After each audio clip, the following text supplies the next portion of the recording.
তো আমি যে ঘটনাটা প্রথমে শুরু করব সেই ঘটনাটা আমাকে পাঠিয়েছে আমার এক কলিগ। তো তাদের গ্রাম হচ্ছে বরিশালে, বরিশাল বিভাগের বরগুনা জেলার আমতলা উপজেলায়।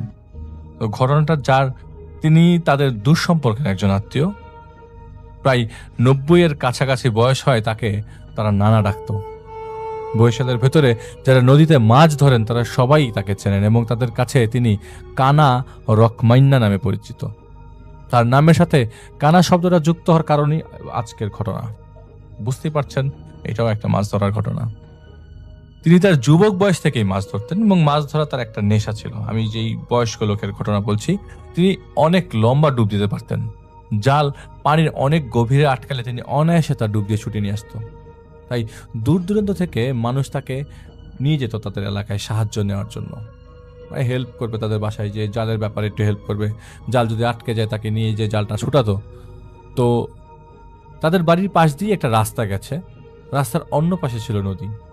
তো তিনি আমাদেরকে ঘটনা শেয়ার করেছেন, তাদের ছোটবেলায় নদীর এই পাশটা ছিল ঘন জঙ্গল, একটা মোড় ছিল এবং সেই মোড়টা ছিল খুবই ভয়ঙ্কর। তখন দেখা যেত যে মোটরসাইকেল, রিক্সা এসব এসে একটু দূরে অপেক্ষা করত। 4-5 জন হলে একত্রে ওই মোড়টা পার করত। কারণ ওই মোড়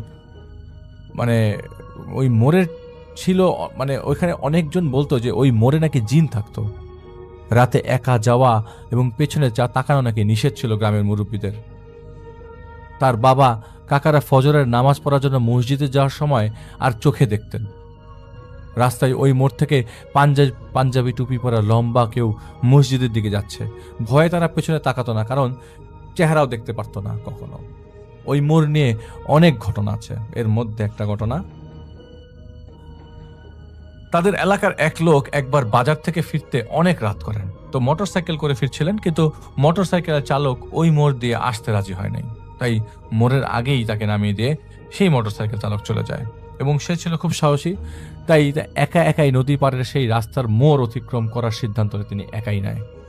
ভালোই দরজায় তাদের পারিবারিক কবরস্থান, সেখানে আসতেই তার কাঁধে একটা হাত অনুভব করলেন, আর পেছন থেকে কেউ বলে, পকেটে যা আছে বের কর, কবরের উপরে রাখ। এই গ্রাম এলাকায় ছিনতাই কে করবে? আরেকটা কথা বলতে ভুলে গেছি, ওই মোড়ের ওই মোড়টার কোনায় একটা কবর ছিল। ওই গ্রাম এলাকায় ছিনতাই কে করবে এটা ভাবতে ভাবতে তিনি পকেট থেকে টাকা, মোবাইল, সিগারেট, লাইটার এসব কবরের উপরে রাখে। তারপরই তাকে ঘরের পেছনের থেকে ধরে উড়িয়ে ধান ক্ষেতের মাঝে নিয়ে যায়। তখন ছিল বর্ষাকাল, তাই মাঠ পানিতে ডুবেছিল। সেখানে তার সাথে এক প্রকার ধস্তাধস্তি শুরু হয়ে যায়। তিনি দেখতে পাচ্ছেন না, তবে একটা বিশাল দেহী মানুষের অস্তিত্ব টের পাচ্ছেন। এদিকে তার ফিরতে দেরি হচ্ছে দেখে তাকে ফোন দেওয়া হয়, তিনি ফোন রিসিভ করছিলেন না। দেখে তার ছেলে টর্চ লাইট নিয়ে বেরিয়ে পড়ে বাবাকে খুঁজতে। বের হয়ে বাড়ির গেটে আসতেই কবরের উপরে তার বাবার মোবাইল ফোন, টাকা, জিনিসপত্র দেখতে পায়। ছেলে বিপদ বুঝতে পেরে পাগলের মতো ডাকাডাকি শুরু করতে থাকে। হঠাৎ বিলের দিকে পানির শব্দ এবং ধপাস ধপাস শব্দ পেয়ে সেদিকে লাইট ফেলে। সে তার বাবাকে দেখতে পায় কাদা পানিতে একাকার। কেউ যেন তাকে নরম কাদামাটিতে অর্ধেক গেড়ে ফেলেছে। সবাই ধরাধরি করে, আশেপাশের লোকজনের হেল্প নেওয়ার পর সবাই তাকে ধরাধরি করে বাসায় নিয়ে আসে। হুজুরের কাছ থেকে জানা যায় তিনি আসার সময় মোড়ের ওই দিকে বারবার টর্চ লাইটের আলো ফেলে ওখানে যে থাকে তাকে ডিস্টার্ব করছিল। আর আগুন, তামাক, সরিষার তেল এসব নাকি ওদের সহ্যই হয় না, তাই এগুলো আগেই তার নিজ হাতেই নামিয়ে রাখে। এমনই এক রাতে কানা নানা মাছ ধরতে ধরতে ওই মোড়ে চলে যান। নদীতে জাল ফেলে টেনে তুলতে তুলতে হঠাৎ কেউ হারিকেন কেরোসিনের কেরোসিন কুপির মতো আলো নিভিয়ে দেয়। তিনি এক হাতে টর্চ আর আরেক হাতে দা নিয়ে ঘুরে দাঁড়ায়। অনেক দোয়া দুরুদ পড়ে বেঁচে ফেরেন তিনি ওই দিন। নানা অনেক নামাজ পড়তেন, 5 ওয়াক্ত ছাড়াও তাহাজ্জুদের মতন নফল নামাজ তিনি পড়তেন, তাই হয়তো বেঁচে গেছিলেন। তার কিছুদিন পরে পাটুয়া নামক স্থানে কিছু জেলে আসে তার কাছে। তাদের জাল ওইখানেও 3 নদীর মোহনা ওই গভীর কিছুতে আটকে গেছে এবং কানা, যে রকমাইনা নানার কথা বলছিলাম, কানা নানা অত কিছু না ভেবে তাদের সাথে চলে যায়। পরের দিন ওই মোহনায় আসে তারা সবাই। নানা দেখলেন নদীর পানির স্রোত অনেক বেশি আর খুব গভীর, এটা বোঝা যাচ্ছে। তিনি প্রথম ডুব দিলেন, জালের অন্য প্রান্তে পৌঁছানোর চেষ্টা করলেন, কিন্তু পারছেন না। উপরে আসার সময় শুনতে পেলেন, তুই নামাজ পড়িস, ভালো হবে। নানা পানির উপরে এসে অনেকক্ষণ ভাবলেন কি করবেন, সবাই হাসাহাসি করবে, তার এত সুনাম নষ্ট হবে, এসব ভেবে তিনি আবারও ডুব দেন। এবার তিনি কোনো রকম সমস্যা ছাড়াই জাল ছাড়িয়ে উপরে উঠে আসেন। জেলের সবাই তার সাথে আনন্দে কোলাকুলি করা শুরু করে দেন, কিন্তু তিনি খেয়াল করেন কেউ তাকে কিছু বলছে না। কি ব্যাপার, সবাই বোবা হয়ে গেল নাকি? এটা ভাবতে ভাবতে তিনি টের পেলেন সবাই ঠিক আছে, তিনি শ্রবণ শক্তি হারিয়েছেন, তিনি কিছু শুনছেন না। মানে কিছু একটা তিনি রেখে এসেছেন, আর সেটা হলো তার শ্রবণ শক্তি। এসব ভাবতে ভাবতে তার চোখে পানি এসে যায়। তার বয়স এখন অনেক, বেঁচে আছেন, তিনি সুস্থ আছেন, এখন তিনি তার ছেলেদের সাথে ঢাকায় থাকেন। তবে ওই ঘটনার পরেও তিনি অনেক বছর মাছ ধরে গেছেন। এটা ছিল আমার তৃতীয় ঘটনা, এবং ইর্তিজা ভাইকে আমি অনেক ধন্যবাদ জানাই তার মূল্যবান সময় দিয়ে আমাদেরকে ঘটনা মেইল করবার জন্য। এবং আমি বলি যে আমাদের গ্রামেও কিন্তু এরকম মাছ ধরার বহু হিস্ট্রি আছে। হিস্ট্রিটা বলতে হচ্ছে আমার নিজের দাদার হিস্ট্রি আছে। আমার দাদার ভাইয়েরা, আমাদের গ্রামের বাড়ি মতলব, সেইখানে ওই বর্ষাকাল আসলে এরকম যেসব জায়গায় পানি জমতো সেসব জায়গায় মাছ আসতো, এবং বড় বড় গজার মাছ, বড় বড় শোল মাছ আসতো, এবং এগুলি পানির শব্দ পেলে রাত্রেবেলা এই দাদা তখন ইয়াং যারা ছিল তারা সবাই পাগল হয়ে যেত মাছ ধরার জন্য। তো আমাদের ঘরের সামনে এখন গাড়ি যায়, কিন্তু ওই সময় ঘরের সামনে পানি থাকতো। আর সবার মুভমেন্ট যেমন গরুর গাড়ি ছিল, এটা তারও আগের কথা। তো এক বাড়ি থেকে আরেক বাড়িতে সবাই নৌকা দিয়ে যেত। এরই একটা ছোট্ট একটা ঘটনা আমি একটু লেজুর লাগিয়ে বলছি, যেহেতু আজকে মাছ ধরার ঘটনা আমি নিয়ে এসেছি, তাই এটা না বললেই না। এটা আমি আমার দাদির কাছ থেকে শুনেছিলাম। তো দাদার আরেক বড় ভাই, দাদা ছিল সবার ছোট, এবং দাদার মেজো ভাই, সবাই মিলে তিনজন মিলে প্ল্যান করে মাছ ধরবে। এবং ওই দিন রাতের বেলা, ওই দিন ছিল আর কি, মানে টর্চ লাইট ছাড়াই, আর ওই টর্চ লাইট না, আসলে কুপি সবাই জ্বলাতো ওই সময়। এটা 1935-40-এর ঘটনা বলছি আমি। তো তখন নাকি এরকম ওই টেডা বা টোডা দিয়ে মাছ ধরতো সবাই। তো এইটা দিয়ে মাছ ধরতে ইজি, দূরে মারলেই মাছ। আর ওই বিল টিলের মধ্যে জাল তো ফেলা যায় না, তো এটাই হচ্ছে মেইন ভরসা। দাদার ভাই এবং আরেক ভাই, 3 ভাই মিলে তারা নৌকা দিয়ে রওনা দেয় রাতের বেলা। রাত্রে 12টার পরে রওনা দিত মাছ ধরার জন্য। তো ওই ঘর থেকেই নৌকা ছেড়ে তারা বর্ষাকালে ওই যে জায়গায় পাওয়া যেত আর কি, ক্ষেতের আলের চাপ মাঝখান দিয়ে, বা যেসব জায়গায় নৌকা যায়, এই অন্ধকারের মধ্যে তারা বুঝতো এখানে একটা মাছ আছে। মানে কি পরিমাণ আই শার্প ছিল তাদের। তো সেদিন ছোট একটা ঘটনা ঘটে, এবং এই ঘটনাটা আমার দাদি আমাকে অনেকবার বলেছে, তাই আমার বলা আর কি।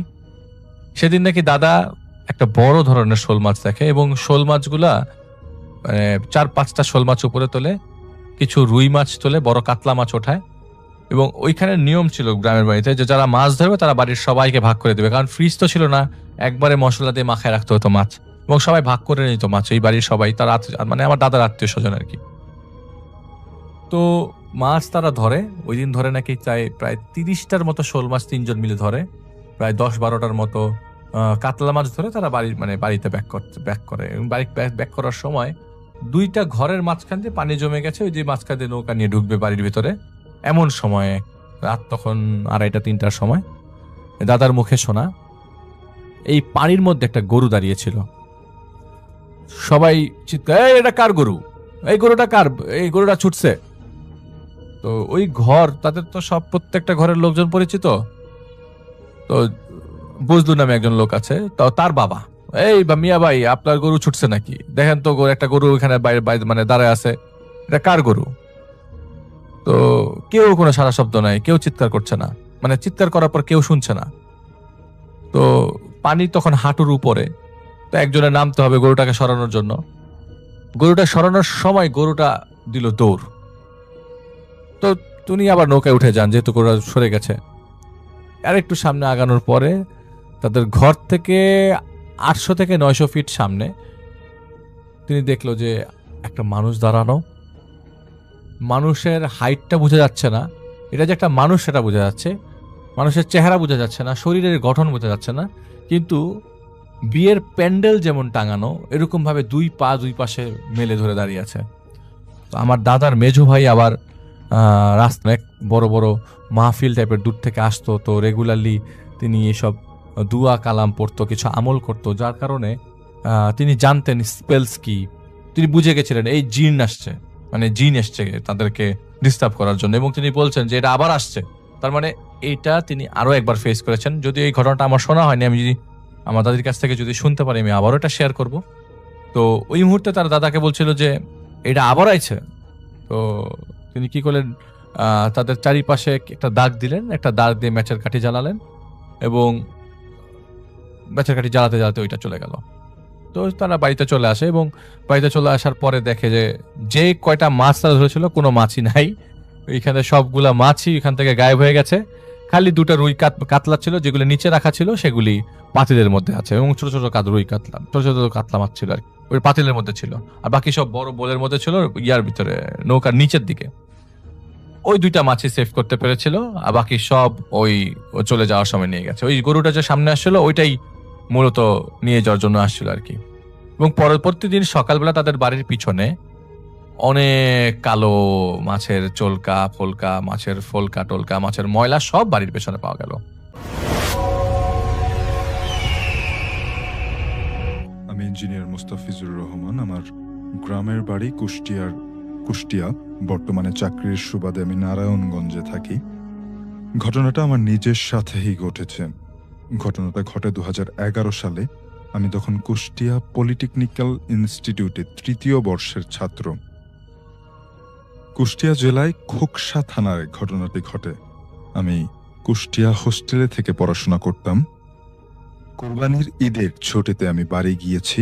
তখন এলাকার সমবয়সীরা বলল, চল আজ রাতে আমরা পিকনিক করব। ঈদের একদিন আগের রাতের ঘটনা। সবাই মিলে পিকনিক করে আসতে প্রায় 2টা বাজে। সকলে যার যার বাড়িতে চলে গেল। আমার বাড়ি ছিল সকলের বাড়ির পরে। আমি একা রাস্তা দিয়ে হাঁটছি। রাস্তার পাশে পানি উন্নয়ন বোর্ডের খাল। আমার বাড়ি এখনো বেশ খানিকটা দূরে। তো চাঁদ প্রায় অস্ত যাবে এমন অবস্থা, অর্থাৎ একটা লাল চাঁদ যেটাকে আমরা দেখি তেমন একটা অবস্থা ছিল। হঠাৎ করে আমার পেছন থেকে ঘোড়ার চিহি আওয়াজ এবং ঘোড়ার পায়ের আওয়াজ শুনতে পাই। আমি দাঁড়িয়ে পড়লাম, কেমন যেন শরীরের লোমগুলো দাঁড়িয়ে গেল। হাত পা হিম হয়ে আসছে। শব্দটা পেছন থেকে ক্রমশ আমার কাছে আসছে। আমি ভয়ে পেছনে তাকাতে সাহস পাচ্ছি না। হঠাৎ দেখি আমার পাশে দিয়ে একটি লোক ঘোড়ার পিঠে চড়ে যাচ্ছে, কিন্তু লোকটার কোনো মাথা নেই। গলা থেকে অঝরে রক্ত ঝরছে এবং ঘোড়াটিরও কোনো মাথা নেই। এটা দেখে আমার শরীরের রক্ত হিম হয়ে আসছে। আমি কোনো দিকেই তাকাতে সাহস পাচ্ছি না, থ হয়ে দাঁড়িয়ে আছি। কিছু দূর গিয়ে ঘোড়াটি রাস্তা থেকে নেমে গ্রামের ভেতরে চলে গেল, কিন্তু আমি তখনও দাঁড়িয়ে আছি, কি করব বুঝতে পারছি না। হঠাৎ করে আমার নাকে খুব সুন্দর একটা গন্ধ এলো। এত সুন্দর গন্ধ আমি আর আগে কখনো পাইনি। তখন তাকিয়ে দেখি যেই দিক থেকে ঘোড়াটা গেছে ঠিক সেই দিক থেকে একটা অপরূপ সুন্দর মেয়ে আসছে। তার শরীর দিয়ে আলো ছুটছে এবং তার শরীর থেকেই সেই সুগন্ধ আসছে। মেয়েটি আমার খুবই নিকটে এসে দাঁড়ালো, কিন্তু এখন আর আমি ভয় পাচ্ছি না। মেয়েটি আমাকে বলল, তুমি ভয় পেও না, তোমার কিছু হবে না, তুমি বাড়ি চলে যাও, কিন্তু পেছনে তাকাবে না। এটা বলে মেয়েটি আমার পিছনের দিকে চলে গেল, ঠিক যেই দিক থেকে ঘোড়া এবং লোকটি এসেছিল। আমি কিছু বলার সাহস পেলাম না এবং পেছনে তাকাবারও সাহস পেলাম না। এক দৌড়ে আমি বাড়ি গিয়ে বিছানায় শুয়ে পড়লাম। ভয়ে রুমের লাইট জ্বালিয়ে রেখেছি এবং ঘুমাতে পারিনি, এত ভয় লেগেছিল। ফজরের আজানের পরে আমি আমার মসজিদের ইমাম সাহেবের কাছে গিয়ে তার সাথে ঘটনাটা শেয়ার করলাম। ইমাম সাহেব বেশ বয়স্ক ব্যক্তি। তিনি আমাকে বললেন, স্বাধীনতার আগে নাকি একজন বণিক বাণিজ্য করে তার ঘোড়ায় চড়ে এই পথ দিয়ে যাচ্ছিলেন। তখন অগত্যা একদল ডাকাত বণিক এবং তার ঘোড়াকে জবাই করে হত্যা করে এবং তাদের মাথা খালের পানিতে ফেলে দেয়, কিন্তু খালটি তখন খরস্রোতা হওয়ায় কারণে বণিক ও তার ঘোড়ার মাথা খুঁজে পাওয়া যায়নি। এরপর থেকে গভীর রাতে অনেকেই এটা দেখতে পান। এটাই ছিল আমার ঘটনা। আসসালামু আলাইকুম রাসেল ভাই, আশা করছি আপনি ভালো আছেন। রাসেল ভাই, আজকে আমি যেই ঘটনাটি আপনার সঙ্গে শেয়ার করছি, এই ঘটনাটা আমাদের এলাকার, কিন্তু ঘটনাটা ঘটে গেছে আজ থেকে প্রায় ১৫-২০ বছর আগের। তাহলে প্রশ্ন আসতে পারে যে ঘটনাটা আমি কিভাবে জানলাম? এই ঘটনাটা মূলত আমি শুনেছিলাম আমার বড় বড়ব্বুর কাছে। তো একটু প্রেক্ষাপট বলি যে আমরা আ মানে যখন ঈদের সময় আসে তখন আমরা সবাই মিলে একত্রিত হই। আমার যারা ভাই-বোন আছে বাহিরে থাকে, ঢাকায় থাকে, তারা সবাই আমরা একসঙ্গে ঈদ করি। তো এই ঈদের পরে কিছু সময় আমরা একসঙ্গে বসে সবাই মিলে আলোচনা করি, আলাপ করি, গল্প করি। তো এই গল্পের মধ্যে বড়ব্বু একদিন একটা আমাদের গ্রামের ভয়ানক একটা ঘটনা আমাদের সবার সঙ্গে শেয়ার করেন। তো সেই ঘটনাটাই আমি আজকে আপনার সঙ্গে শেয়ার করছি। তো রাসেল ভাই, আমাদের এলাকাটা একটা মানে মানে নদীর পাশে আরকি অবস্থিত। পুরা এলাকাটা জুড়েই নদীটা আছে। এই নদীটাতে আমরা এখন যেভাবে চলি, আমরা যেভাবে এখন আরকি মাছ ধরা থেকে শুরু করে গরু, ছাগল, তারপরে বিভিন্ন রকমের কাজকর্ম কিন্তু এখন এই নদীতেই হয়।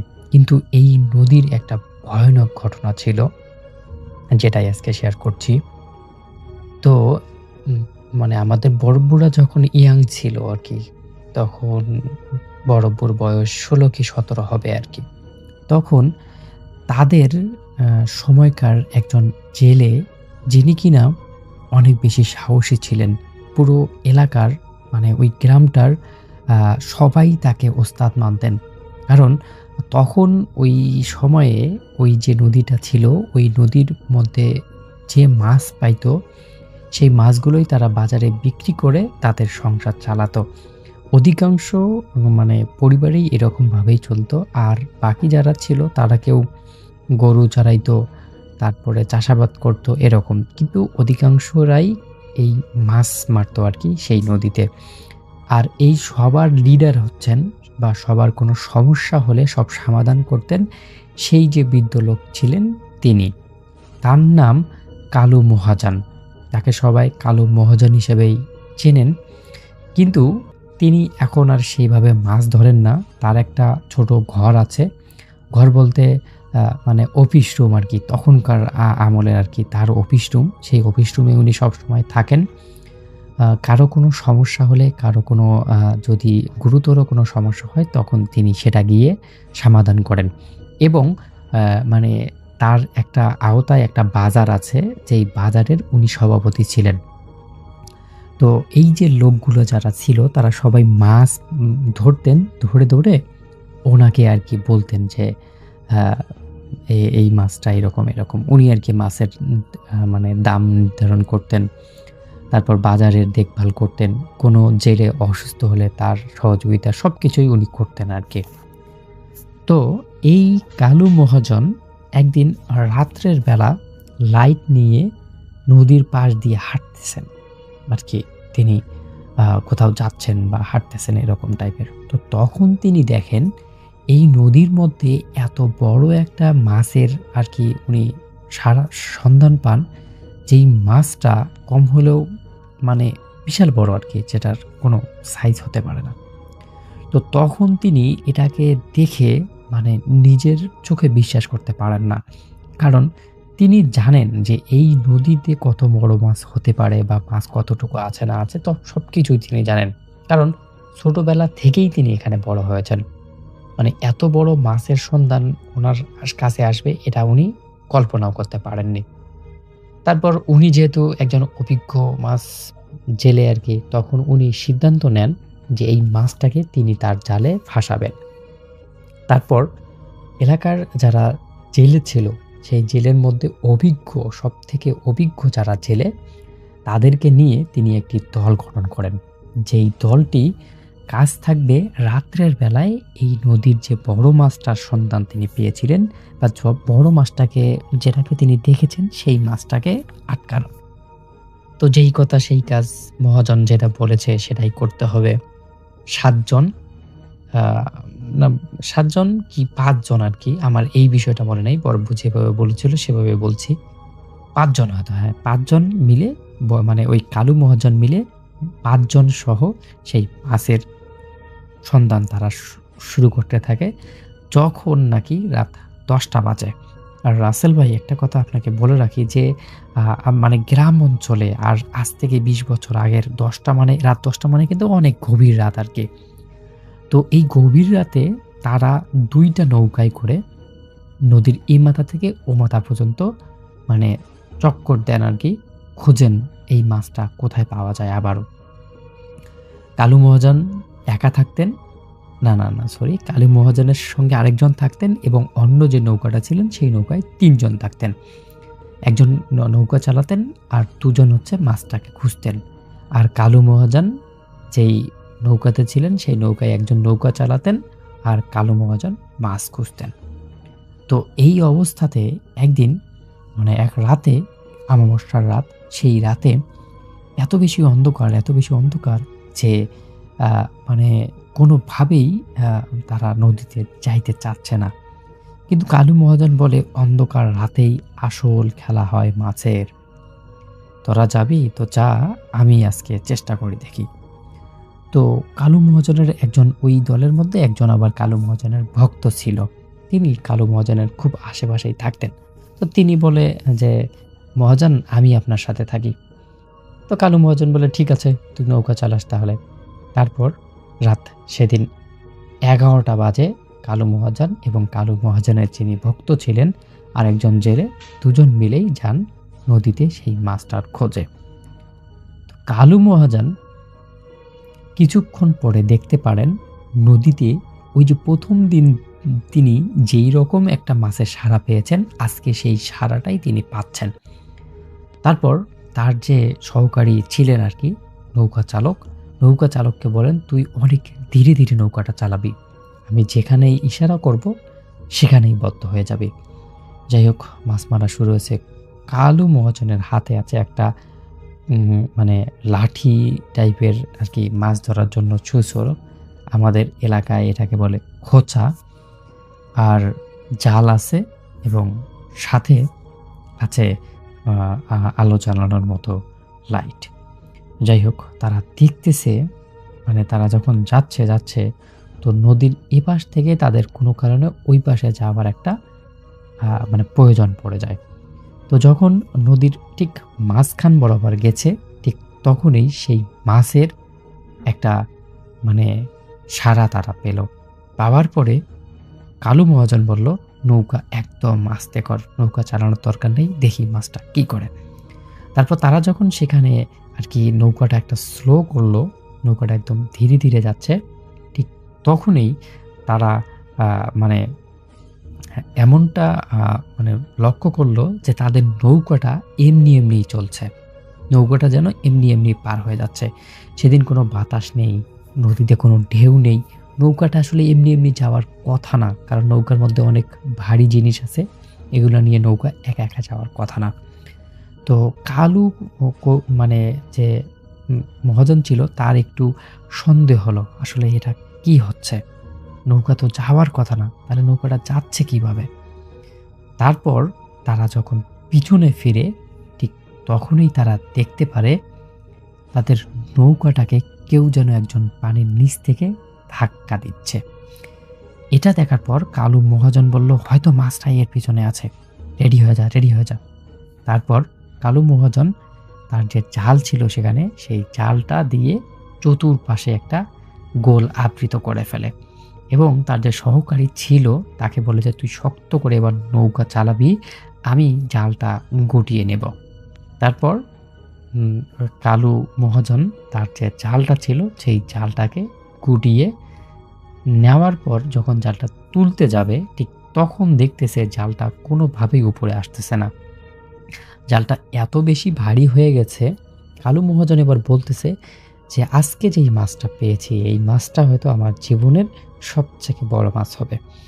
তারপর কালু মহাজন তার যে সহকারী ছিল তাকে বলল যে, তুই আয়, আমরা দুজন মিলে টানলে হয়তো সহজ হবে।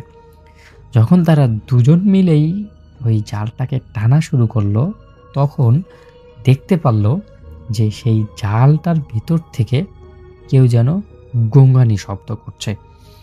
এবার কালু মহাজন এত বেশি ভয় পেয়ে গেল যে এই ভয়টা উনি এর আগে কখনো পাননি। তারপর যখন জালটা দুজন মিলে পানি থেকে উপরে তুলল, ঠিক তখনই তারা ধপ করে জালটা ফেলে দিল। কারণ ওই জালটার ভিতর ছিল একটা শাকচুন্নি টাইপের কিছু, যার চোখগুলো এত ভয়ানক, হাতের নখগুলো এত বড় বড়, যেটা তারা কখনো দেখেনি। যখন জালটা ফেলে দিয়ে তারা পিছন ফিরে আসতে চাইল, ঠিক তখনই পানি থেকে একটা সাদা অবয়ব ভেসে আসলো। এটা দেখার পর কালু মিয়ার সঙ্গে যে সহকারী ছিল সেটা সাথে সাথেই সেখানে অজ্ঞান হয়ে নৌকার উপর পড়ে থাকে। এবার কালু মহাজন যেহেতু এই নদী দিয়ে এতদিন থেকে আছে, এত কিছু তার জানে, এত অভিজ্ঞতা তার আছে, সে ওই অভিজ্ঞতা নিয়ে বলে, কে তুমি, আমার কাছে কি চাও? তখন সেই যে অবয়বটা ছিল সেই অবয়বটা কোনো উত্তর দেয় না। তারপর কালু মিয়া বলে, তুমি হয়তো জানো আমি এই নদীতে কতদিন ধরে আছি। তারপর কালু মহাজন আরো অনেক কিছু বলে, কিন্তু উত্তরে এবার সেই যে ভূত বা যেটা অবয়ব যেটা ছিল সেটা বলে যে, মানে একটা কি বলে, জেলে তাকে ডিস্টার্ব করেছে গত রাত্রে, মানে গত মানে যেই রাতে কালু মহাজন সেটা দেখছে তার আগের রাতে তাকে কেউ ডিস্টার্ব করেছে। তো একটা কথা এখানে আমি ভুলে গেছি যে এই যে নদীটা ছিল সেই নদীটাতে একটা বিশেষ নিয়ম ছিল, সেটা হচ্ছে রাত 10টার পরে কেউ সেখানে মাছ মারতে পারবে না এবং রাত 10টার পর কেউ নদীতে নামতেও পারবে না। কিন্তু কোনো একজন অসাধু জেলে রাত 10টার পরে নেমে ওই যে যেই মানে কি অবয়বটা তাদের সামনে আছে তাকে ডিস্টার্ব করে, যার ফলেই সরাসরি এই অভিযোগটা কালু মহাজনকেই দেওয়ার জন্যই এই মানে এই অবয়বটা আর কি কালু মহাজনকে এরকম জিনিস দেখিয়েছে। তো পরবর্তী সময় এই যে নদীটা ছিল, এই নদীটা মানে কিছু নিয়ম করে যায় কালু মহাজন, যেই নিয়মগুলো যদি কেউ না মানে তাহলে তার উপর বিপদ আসতে পারে এবং সেই বিপদে কালু মহাজন কখনোই কি করতে পারবে না, হেল্প করতে পারবে না। তো এই যে নদীটা ছিল পরবর্তী সময়ে এই নদীটার নাম হয় কালুঘাট। তো এখনও এই নদীটার নাম কালুঘাটেই আছে।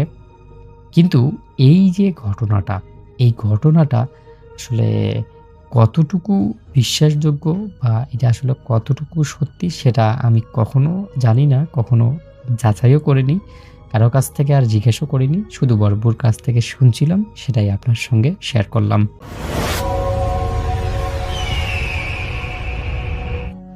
প্রিয় লিসেনার্স, এই মুহূর্তে যে স্টোরিটি আমি আপনাদেরকে শেয়ার করতে যাচ্ছি, এই স্টোরিটি আমাকে দিয়েছে শিব্বির আহমেদ, যার বাড়ি সিলেট শহরে। সিলেটের একদম প্রাণকেন্দ্রে তার বসবাস। এই ঘটনাটি যেই এলাকাতে বহুল প্রচলিত, সেই এলাকাটি হচ্ছে সিলেট জেলার জকিগঞ্জ উপজেলার ফুলতুলি নামক স্থানে। আর এই ঘটনাটি যেখানে ঘটেছে সেটি আসামের গুয়াহাটিতে। আসামের গুয়াহাটিতে তৎকালীন একটি জমিদারের কর্মকাণ্ডকে কেন্দ্র করে ঘটনাটির সূত্রপাত হয়। ঘটনাটি ব্ল্যাক ম্যাজিক কেন্দ্রিক একটি ঘটনা। তো সরাসরি ঘটনাতে চলে যাচ্ছি। ঘটনাটির সময়কাল 1940 থেকে 45 সাল, এরকম একটি সময়। তখন কিন্তু এই সিলেট, সুনামগঞ্জ, হবিগঞ্জ, মৌলভীবাজার এই অঞ্চলগুলো কিন্তু আসলে মানে এর ভাগ হয়নি, বা এটা কিন্তু বাংলাদেশের সাথে ছিল না, তখন তো দেশ ভাগ হয়নি, এটি ওই আসামের মধ্যেই ছিল। 1947 সালে দেশ ভাগের সময় একটি গণভোট হয় এবং ওই গণভোটে সিলেট অঞ্চলটি পাকিস্তানের সাথে থেকে যাওয়ার পক্ষে রায় দেয়, যার ফলে সিলেট, মৌলভীবাজার, হবিগঞ্জ, সুনামগঞ্জ এটি পাকিস্তানের অংশ হয় এবং পরবর্তীতে 1971 সালে মহান মুক্তিযুদ্ধের মাধ্যমে বাংলাদেশ স্বাধীনতা লাভ করলে এটি বাংলাদেশের অংশ হিসেবেই রয়ে যায়। তো আসামের গুয়াহাটিতে একজন জমিদার ছিলেন। এই জমিদার প্রতি বছর ঘোড়দৌড়ের আয়োজন করতেন।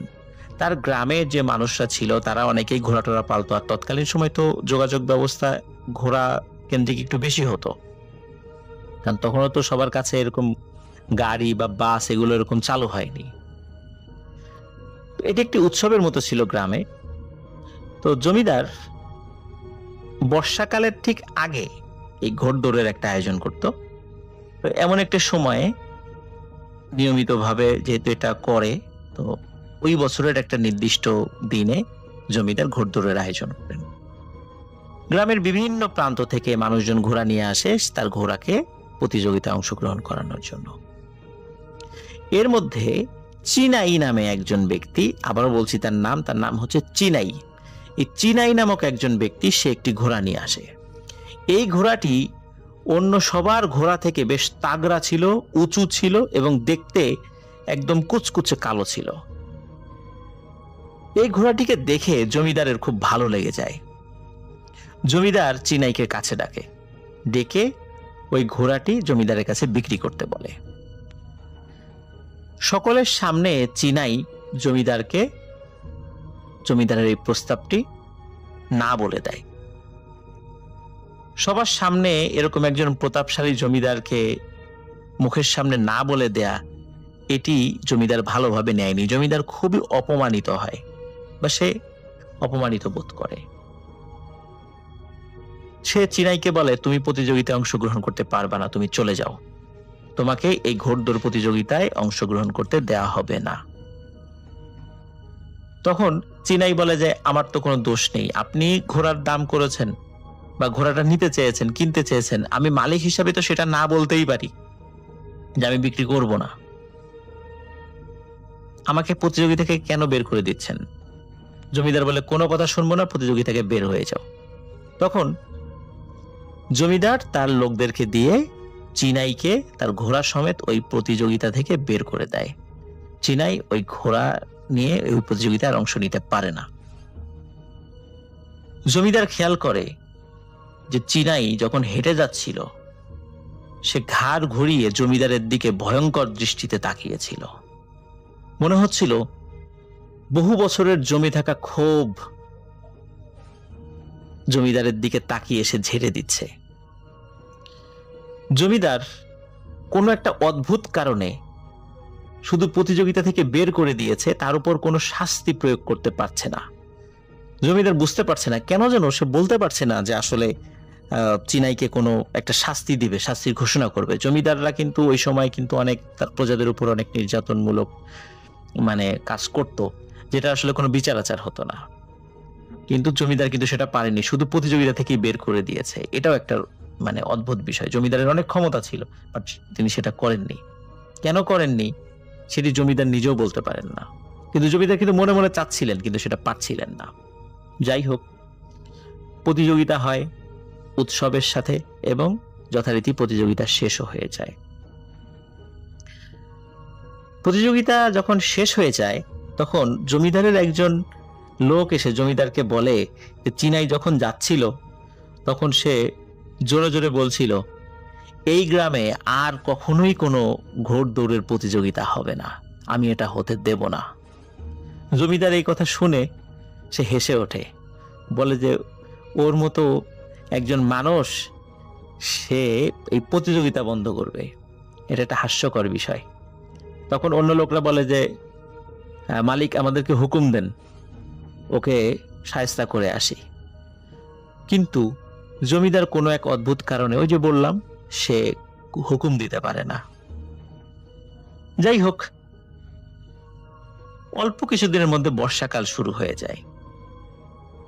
আর বর্ষাকাল হলে স্বাভাবিকভাবে মানুষ মাছ ধরতে বের হয়। কোনো এক রাতে ওই গ্রামের মানুষ বিলে মাছ ধরতে গেছে নৌকা নিয়ে। রাত প্রায় আনুমানিক, কারণ তখন তো মানুষের হাতে ঘড়ি থাকতো না, আনুমানিক রাত প্রায় 1:30 থেকে 2টো বাজে। হঠাৎ ওই নৌকায় যারা বসেছিলেন বা আরো দূরে দূরে তো নৌকা ছিল, তারা সবাই দেখছে, এটা যে শুধু 1-2 জন দেখছে তা না। বিশাল আকৃতির একটি ঘোড়া পানির উপর দিয়ে টকবক টকবক করে দৌড়াতে দৌড়াতে আসছে। আর ঘোড়াটি যখন নিকটে আসছে তখন মানুষটা দেখতে পায় ঘোড়ার উপর একজন সওয়ারি বসে আছে, কিন্তু সেই সওয়ারির মাথা নেই, মানে মাথা ছাড়া একজন ঘোড়সওয়ারি বসে আছেন। এবং ওই ঘোড়াটা একদম কালো মিচমিচে অনেক উঁচু লম্বা একটা ঘোড়া। এইরকম অদ্ভুত ঘোড়া এবং ঘোড়ার উপর মাথাবিহীন একজন সওয়ারিকে দেখে ওই নৌকায় থাকা লোকজন সবাই ভয় পায়। শুধু যে ওই নৌকার লোকজন ভয় পেয়েছে তার আশেপাশে সবাই কিন্তু দেখেছে। সবাই ভয়ে নৌকা দ্রুত যে যেদিকে পারে নিয়ে সরে যায়। ওই রাতটা তারা মাছ ধরতে পারে না। সকালবেলা এই ঘটনা সকলের কাছে পৌঁছে যায় যে রাত্রে এই ধরনের একটা ঘটনা ঘটেছে। তখন অনেকেই বলে যে রাত্রে মাছ ধরতে গেলে সচরাচর এই ধরনের টুকটাক ঘটনা ঘটতেই পারে, কারণ আমরা মাছ ধরা রিলেটেড অসংখ্য ঘটনা বলেছি বিভিন্ন ভয়ের শো গুলোতে। তো আমরাও জানি প্রিয় লিসেনার্স যে মাছ ধরতে গেলে এরকম টুকটাক ঘটনা ঘটেই। তো ওনারাও কিন্তু ওই রকমই চিন্তা করেছেন যে মাছ ধরতে গেলে রাত্রেবেলা টুকটাক ঘটনা ঘটে, এটা কিছু না। পরের দিন তারা আবারও মাছ ধরতে যান স্বাভাবিকভাবেই, যেটা তারা করে থাকেন, কারণ তারা তো জেলে ছিলেন। ওই রাত্রেও একই ঘটনা ঘটে। টকবক টকবক করে সেই ঘোড়াটি আসছে এবং ঘোড়ার উপর সেই মাথাবিহীন একজন সওয়ারি বসে আছে। এবারও নৌকা নিয়ে সবাই সেখান থেকে পলায়ন করে। পরের দিন যখন তারা আলোচনা করে যে তাহলে প্রথম দিন না হয় এরকম ঘটনা ঘটেছিল, আজকেও কেন ঘটলো, তখন তারা বলে যে আমরা আরো একদিন দেখবো যে কি হয়। তৃতীয় দিনও প্রিয় লিসেনার্স একই ঘটনা ঘটে। পরে এমন একটা অবস্থা হয় তারা বিলে আর মাছ ধরতে পারছে না, মাছ ধরা তাদের পক্ষে অসম্ভব হয়ে দাঁড়ায়। কারণ তারা নৌকা নিয়ে বের হলেই এই মাথাবিহীন সওয়ারি ঘোড়ায় চেপে টকবক করে পানির উপর দিয়ে আসতে থাকে। তো তারা মাছ ধরা বন্ধ করে দেয়। মাছ ধরা যখন বন্ধ করেছে, বিলে তো এখন আর কেউ যাচ্ছে না রাতের বেলা। এখন শুরু হয় স্থলভাগে, মানে আগে তো বিলের মধ্যে হতো, এখন ডাঙাতে শুরু হয়, মানে স্থলভাগে শুরু হয়। গ্রামের মানুষ রাতের বেলা যদি বাসার থেকে বের হতো তখন দূর থেকে ঘোড়ার খুরের আওয়াজ শোনা যেত, টকবক টকবক করে কে যেন আসছে। যখন কাছে আসতো তখন দেখতো সেই ভয়ানক কালো মিচমিচে উঁচু লম্বা ঘোড়া এবং তার পিঠের উপর বসে আছে মাথাবিহীন একজন সওয়ারি। গ্রামের মানুষ ভয়ে দৌড়ে পালাতো। রাতের বেলা গ্রামের মানুষ বের হলেই কেউ না কেউ এই ভয়ানক এই ঘোড়া এবং ঘোড়ার পিঠে বসে থাকা মাথাবিহীন সওয়ারিকে দেখত। গ্রামের মধ্যে একটা আতঙ্ক ছড়িয়ে যায় যে রাত্রেবেলা বের হওয়া যায় না, বিলে মাছ ধরতে যাওয়া যায় না। গ্রামবাসী এসে জমিদারের কাছে নালিশ জানায়। তো জমিদার এই বিষয়টি হেসেই উড়িয়ে দেয় যে এটাও কি আমাকে বিশ্বাস করতে হবে, আর এইটার জন্য কি পাইক পেয়াদা নিয়োগ করতে হবে? তোমরা এগুলো ভুল দেখছো, এই বিষয় নেই আর আমার কাছে কখনো নালিশ করতে আসবে না। গ্রামবাসী হতাশ হয়ে ফিরে যায়। তাহলে কার কাছে যাবে, কি করবে? ওই রাত্রে ঘটে আরেকটি ভয়ানক ঘটনা। ওই রাত্রে জমিদার তার ঘরে শুয়েছিল। হঠাৎ জমিদার কিছু একটা শব্দ শোনে। ওই শব্দ শোনার পর জমিদারের ঘুম ভেঙে যায়। কিন্তু আমরা জানি যে প্রিয় লিসেনার্স, জমিদার বা ওই সময় জমিদার যে বাড়িগুলো, এটা কিন্তু বিশাল এরিয়া নিয়ে থাকতো, আর জমিদারদের ঘরগুলোও থাকতো অনেক বড়, মানে ঘরের উচ্চতা বলেন বা প্রসারতা বলেন সব দিক থেকেই ঘরগুলো অনেক বড় থাকতো। জমিদারের ঘুম ভেঙে যায়। মোমের আলোতে জমিদার একটা ভয়ানক দৃশ্য দেখে। জমিদারের ঘরের মধ্যে ভয়ানক আকৃতির একটি ঘোড়া দাঁড়িয়ে আছে, আর ঘোড়ার পিঠে বসে আছে মাথাবিহীন একজন সওয়ারি, এবং ঘোড়ার চোখ দুটি লাল টকটকে ছিল। জমিদার এই দৃশ্য দেখে প্রচন্ড ভয় পান। উনি চিৎকার করে ওঠেন, আশেপাশ থেকে জমিদারের যেই প্রহরীরা আছে তারা চলে আসে। প্রহরীরা চলে আসার সাথে সাথে সেখানে আর কাউকে দেখা যায় না। কিন্তু জমিদার এতটাই ভয় পেয়েছিলেন যে উনি খুব অসুস্থ হয়ে যান এবং কয়েকদিনের মাথায় জমিদার মারা যান। জমিদার মারা গেলেও এই ভয়ানক ঘটনার কিন্তু শেষ হয় না। এই ঘটনা কিন্তু চলতে থাকে। রাতের বেলা কেউ বাসার থেকে বের হতে পারে না, বিলে মাছ ধরতে পারে না, এমনকি ঘরের মধ্যে শুয়ে থাকলেও সেই ঘোড়ার খুরের টকবক টকবক আওয়াজ গ্রামবাসী পেত, ঘোড়ার ডাকের আওয়াজ পেত। আর ঘোড়ার ডাক এটা স্বাভাবিক ছিল না, এটা বেশ ভয়ানক একটি ডাক ছিল। এখন কি করা যায়? এভাবে তো চলতে পারে না। তারপরও যেহেতু মাসের পর মাস পার হয়ে যাচ্ছিল, এইভাবেই তারা খুব কষ্টে দিনানিপাত করছিল। এর মধ্যে শীতকাল চলে আসে। ওই গ্রামে একটি ওয়াজ মাহফিলের আয়োজন করা হয়। ওই গ্রামে না, সরি, আমার বলতে ভুল হয়েছে, পার্শ্ববর্তী একটি গ্রামে। ওই গ্রামের অধিকাংশ মানুষ সনাতন ধর্মাবলম্বী ছিল। তো তারা চিন্তা করে যে আমরা ওই মাহফিলে যাব, ওখানে যাওয়ার পরে ওখানে যিনি পীর সাহেব আসবেন তার কাছে গিয়ে বিষয়টি বলবো, তিনি যদি কোনো সমাধান দিতে পারেন।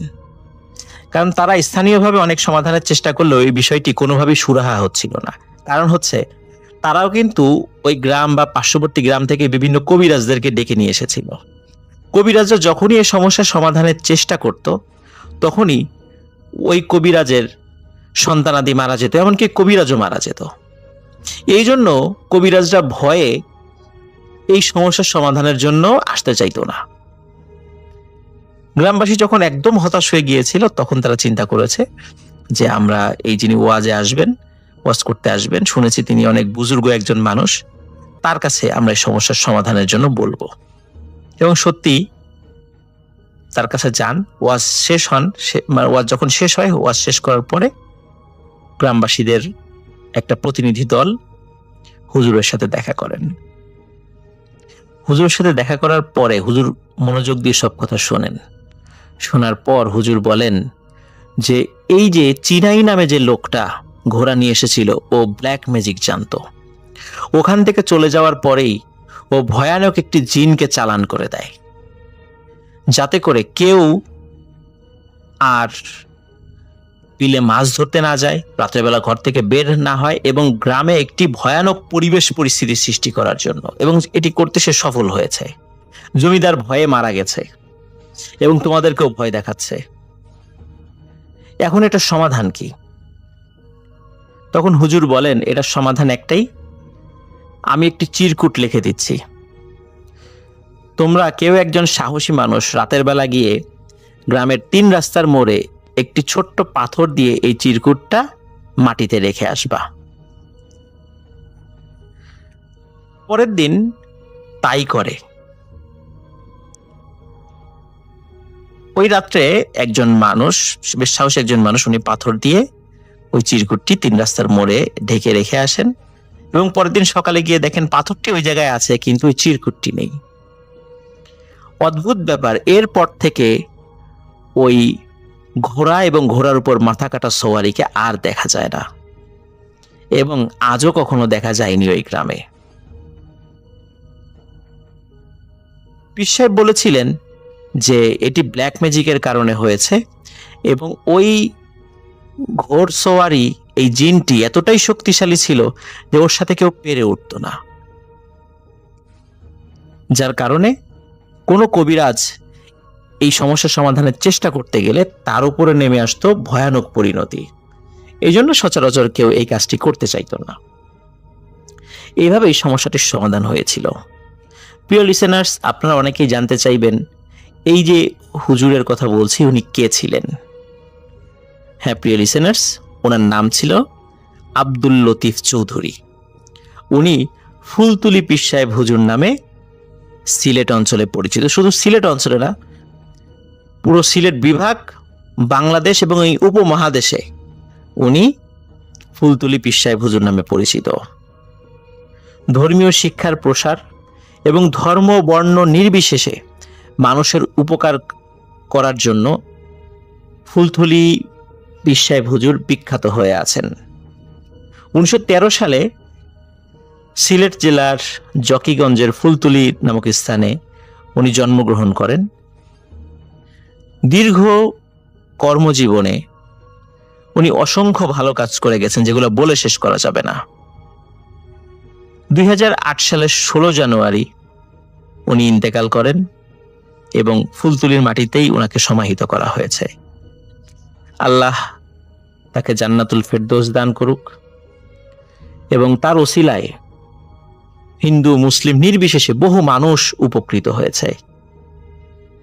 প্রিয় লিসেনার্স, আরো একটি জিনিস ভেবে অবাক হবেন, উনি যখন মারা গিয়েছিলেন এবং ওনার যে জানাজা হয়, এই জানাজায় প্রায় 2 থেকে 2.5 মিলিয়ন মানুষ, মানে 20 থেকে 25 লক্ষ লোক জানাজায় সমবেত হয়েছিল। ভারত থেকে যারা আসতে পারেনি, কারণ ভারতেও বিশেষ করে আসামে ওনার অসংখ্য ভক্ত রয়েছে, তারাও বর্ডারের ওই পাশে জানাজায় দাঁড়িয়ে গিয়েছিল এবং সেই সংখ্যাটাও প্রায় লক্ষাধিক ছাড়িয়ে গিয়েছিল। এমনই একজন মানুষ ছিলেন তিনি, যার ওসিলায় এই ভয়ানক ব্ল্যাক ম্যাজিক থেকে আসামের গুয়াহাটি অঞ্চলের ওই গ্রামের মানুষরা মুক্তি পেয়েছিল।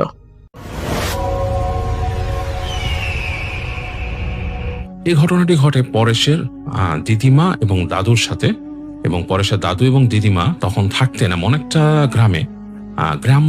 গ্রামটা ছিল আসলে একটা ঘেরে। সে লিখেছে ঘের, ঘের মানে এটা মাছের ঘের হবে, এবং সে মাছের ঘেরের পাশেই নিশ্চয়ই তাদের গ্রাম ছিল এবং সেখানে তাদের বাসা ছিল এবং সেখানে তারা থাকতেন। এবং সেই ঘেরটা ছিল নদীর একটা পাড় ঘেঁষে, এবং নদীর অপর পারে ছিল একটি শ্মশান ঘাট, এবং সেই শ্মশান ঘাটের পাশে ছিল একটি বট গাছ। বট গাছটা ছিল ঠিক রাস্তার পাশে, এবং রাস্তার থেকে পাশেই হচ্ছে বট গাছ, এবং সেই বট গাছের পাশে হচ্ছে নদী, নদীর পাড়েই হচ্ছে শ্মশান ঘাট। এই ছিল সেই লোকেশন, এবং সেই জায়গাটাতে পরেশের দাদু এবং দিদিমা থাকতেন। বেশ অনেক দিন নাকি তারা সেখানে ছিলেন, এবং যে জায়গাটা থাকতেন সেই জায়গাটা ছিল বেশ রহস্যময় একটা জায়গা, কারণ সেখানে নাকি অনেক রকমের অতিলৌকিক জিনিস তার দাদু দেখতেন বা শুনতেন। সেই জিনিসগুলোর বর্ণনা সে দিয়েছে। যা হতো সেখানে সেটা হচ্ছে সন্ধ্যার পরপর খুব বেশি রকমের অন্ধকার হয়ে যেত জায়গাটা। আসলে এমন একটি পজিশনে জায়গাটি ছিল যে জায়গায় নাকি আসলে বেশ যে সময়কার কথা লিখেছে সে সময় এমনিও খুব বেশি আলো তখনও ছড়িয়ে যায়নি সব জায়গায়, এবং সেই জায়গাটাতে বেশ অন্ধকার হয়ে যেত, মানে আলোর খুব একটা আলো ছিল না সেই জায়গায়, কারণ বেশ আইসোলেটেড ছিল তারা, যেহেতু ঘেরের মধ্যে ছিল, তাদের বাড়িটা বেশ দূরে, অন্যান্য মানে বাড়িঘর বা লোকালয় থেকে বেশ দূরে ছিল সেই বাসাটা, এবং আশেপাশে আলোর খুব একটা ব্যবস্থা ছিল না, বেশ অন্ধকার হয়ে যেত। এবং ওই পারে শ্মশান থাকায় লোক সমাগমও খুব কম হতো। নিতান্তই কোনো সৎকারের প্রয়োজন না পড়লে মানুষ ওই দিকে মারাতো না, সন্ধ্যার পর জায়গাটাকে এড়িয়ে চলতো। তো ভৌতিলৌকিক ব্যাপার যা হতো, সেটা যেটার কথা পরেশ লিখেছে, যে সেটা হতো যে তার দাদুকে অনেকে রাতের বেলা নাম ধরে ডাকলো। দেখা যেত যে তাদের বাড়িতে সন্ধ্যার পর যখন নাকি সবাই ঘুমিয়ে গেছে, মানে আপনারা জানেন যে গ্রামে মানুষ একটু আর্লি ঘুমিয়ে যায়, তো যখন ঘুমানোর সময় হয়ে গেছে 7টা 8টা বাজে বা 9টা বাজে, এরকম সময় সবাই যখন ঘুমিয়ে পড়েছে, তারা যখন বিছানায় যেত, তখন হঠাৎ তারা শুনতে পেত তাদের দরজার মধ্যে মচমচ শব্দ, তাদের যে বাইরের গেটটাতে মচমচ শব্দ। তারপর দেখা যেত মনে হতে কেউ হাঁটাহাঁটি করছে, এবং ঠিক দরজার কাছে এসে পরেশের দাদুর নাম ধরে ডাকতো। কেমন করে জানি ডাকতো, ডাকটাই কেমন ছিল। তো এই ডাকগুলো শুনে প্রথম দিকে তারা ভয় পেল, পরে তারা ব্যাপারটার সাথে ইউজ টু হয়ে যায়, এবং যেহেতু ইউজ টু হয়ে যায়, তারা এই জিনিসটা নিয়ে আর খুব একটা মাথা ঘামাতো না, তারা চুপ করে থাকতো। তো যাই হোক, প্রথম দিকে যখন কেউ ডাকতো তখন তার দাদু অনেক সময় রিপ্লাই দিয়েছেন কে কে বলে, যখন তারা প্রথম গেছেন সেই জায়গায়, তখন যখন প্রথমে এরকম ডাক শুনতেন তিনি রিপ্লাই দিয়েছেন, বাট তিনি যখন যেতেন, যে দরজাটা খুলতেন, দেখতেন কেউ নেই। তো গ্রামের মানুষ যারা ছিলেন তারা তার দাদাকে বলেছেন যে আপনাদের বাসা তো একটু আইসোলেটেড, মানে বেশ খানিকটা দূরে, আমাদের অন্যান্যদের বাড়ির থেকে বা গ্রাম থেকে বেশ কিছুটা দূরেই অবস্থিত, মানে সবকিছুর থেকে একটু আলাদা। তো ওখানে কিন্তু রাতের বেলা আপনাকে প্রয়োজন ছাড়া কেউ ডাকতে আসবে না, তো আপনি রাতে কেউ ডাকলে দরজা খুলবেন না। আপনার বাসাটা কিন্তু একটু এমন জায়গায়, যে জায়গায় কিন্তু মানে এই ধরনের জিনিসপত্র হয়, কারণ অতিলৌকিক জিনিসগুলো এখানে ঘটে এবং অতিলৌকিক জিনিস সেখানে বাস করে। এরকম কথা পরেশের দাদা শুনেছিলেন।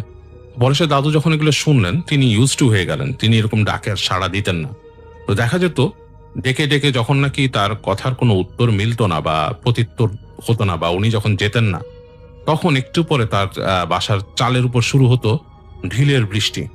অনেক ঢিল পড়তো, মনে হতো মানে টিনের চালে প্রচন্ড রকমের ঢিল পড়ছে, কড়কড় কড়কড় শব্দে ঢিল পড়ছে, ধুমধাম করে ঢিল পড়ছে, এবং তারা অনেকক্ষণ ধরে সে ঢিল সহ্য করতেন।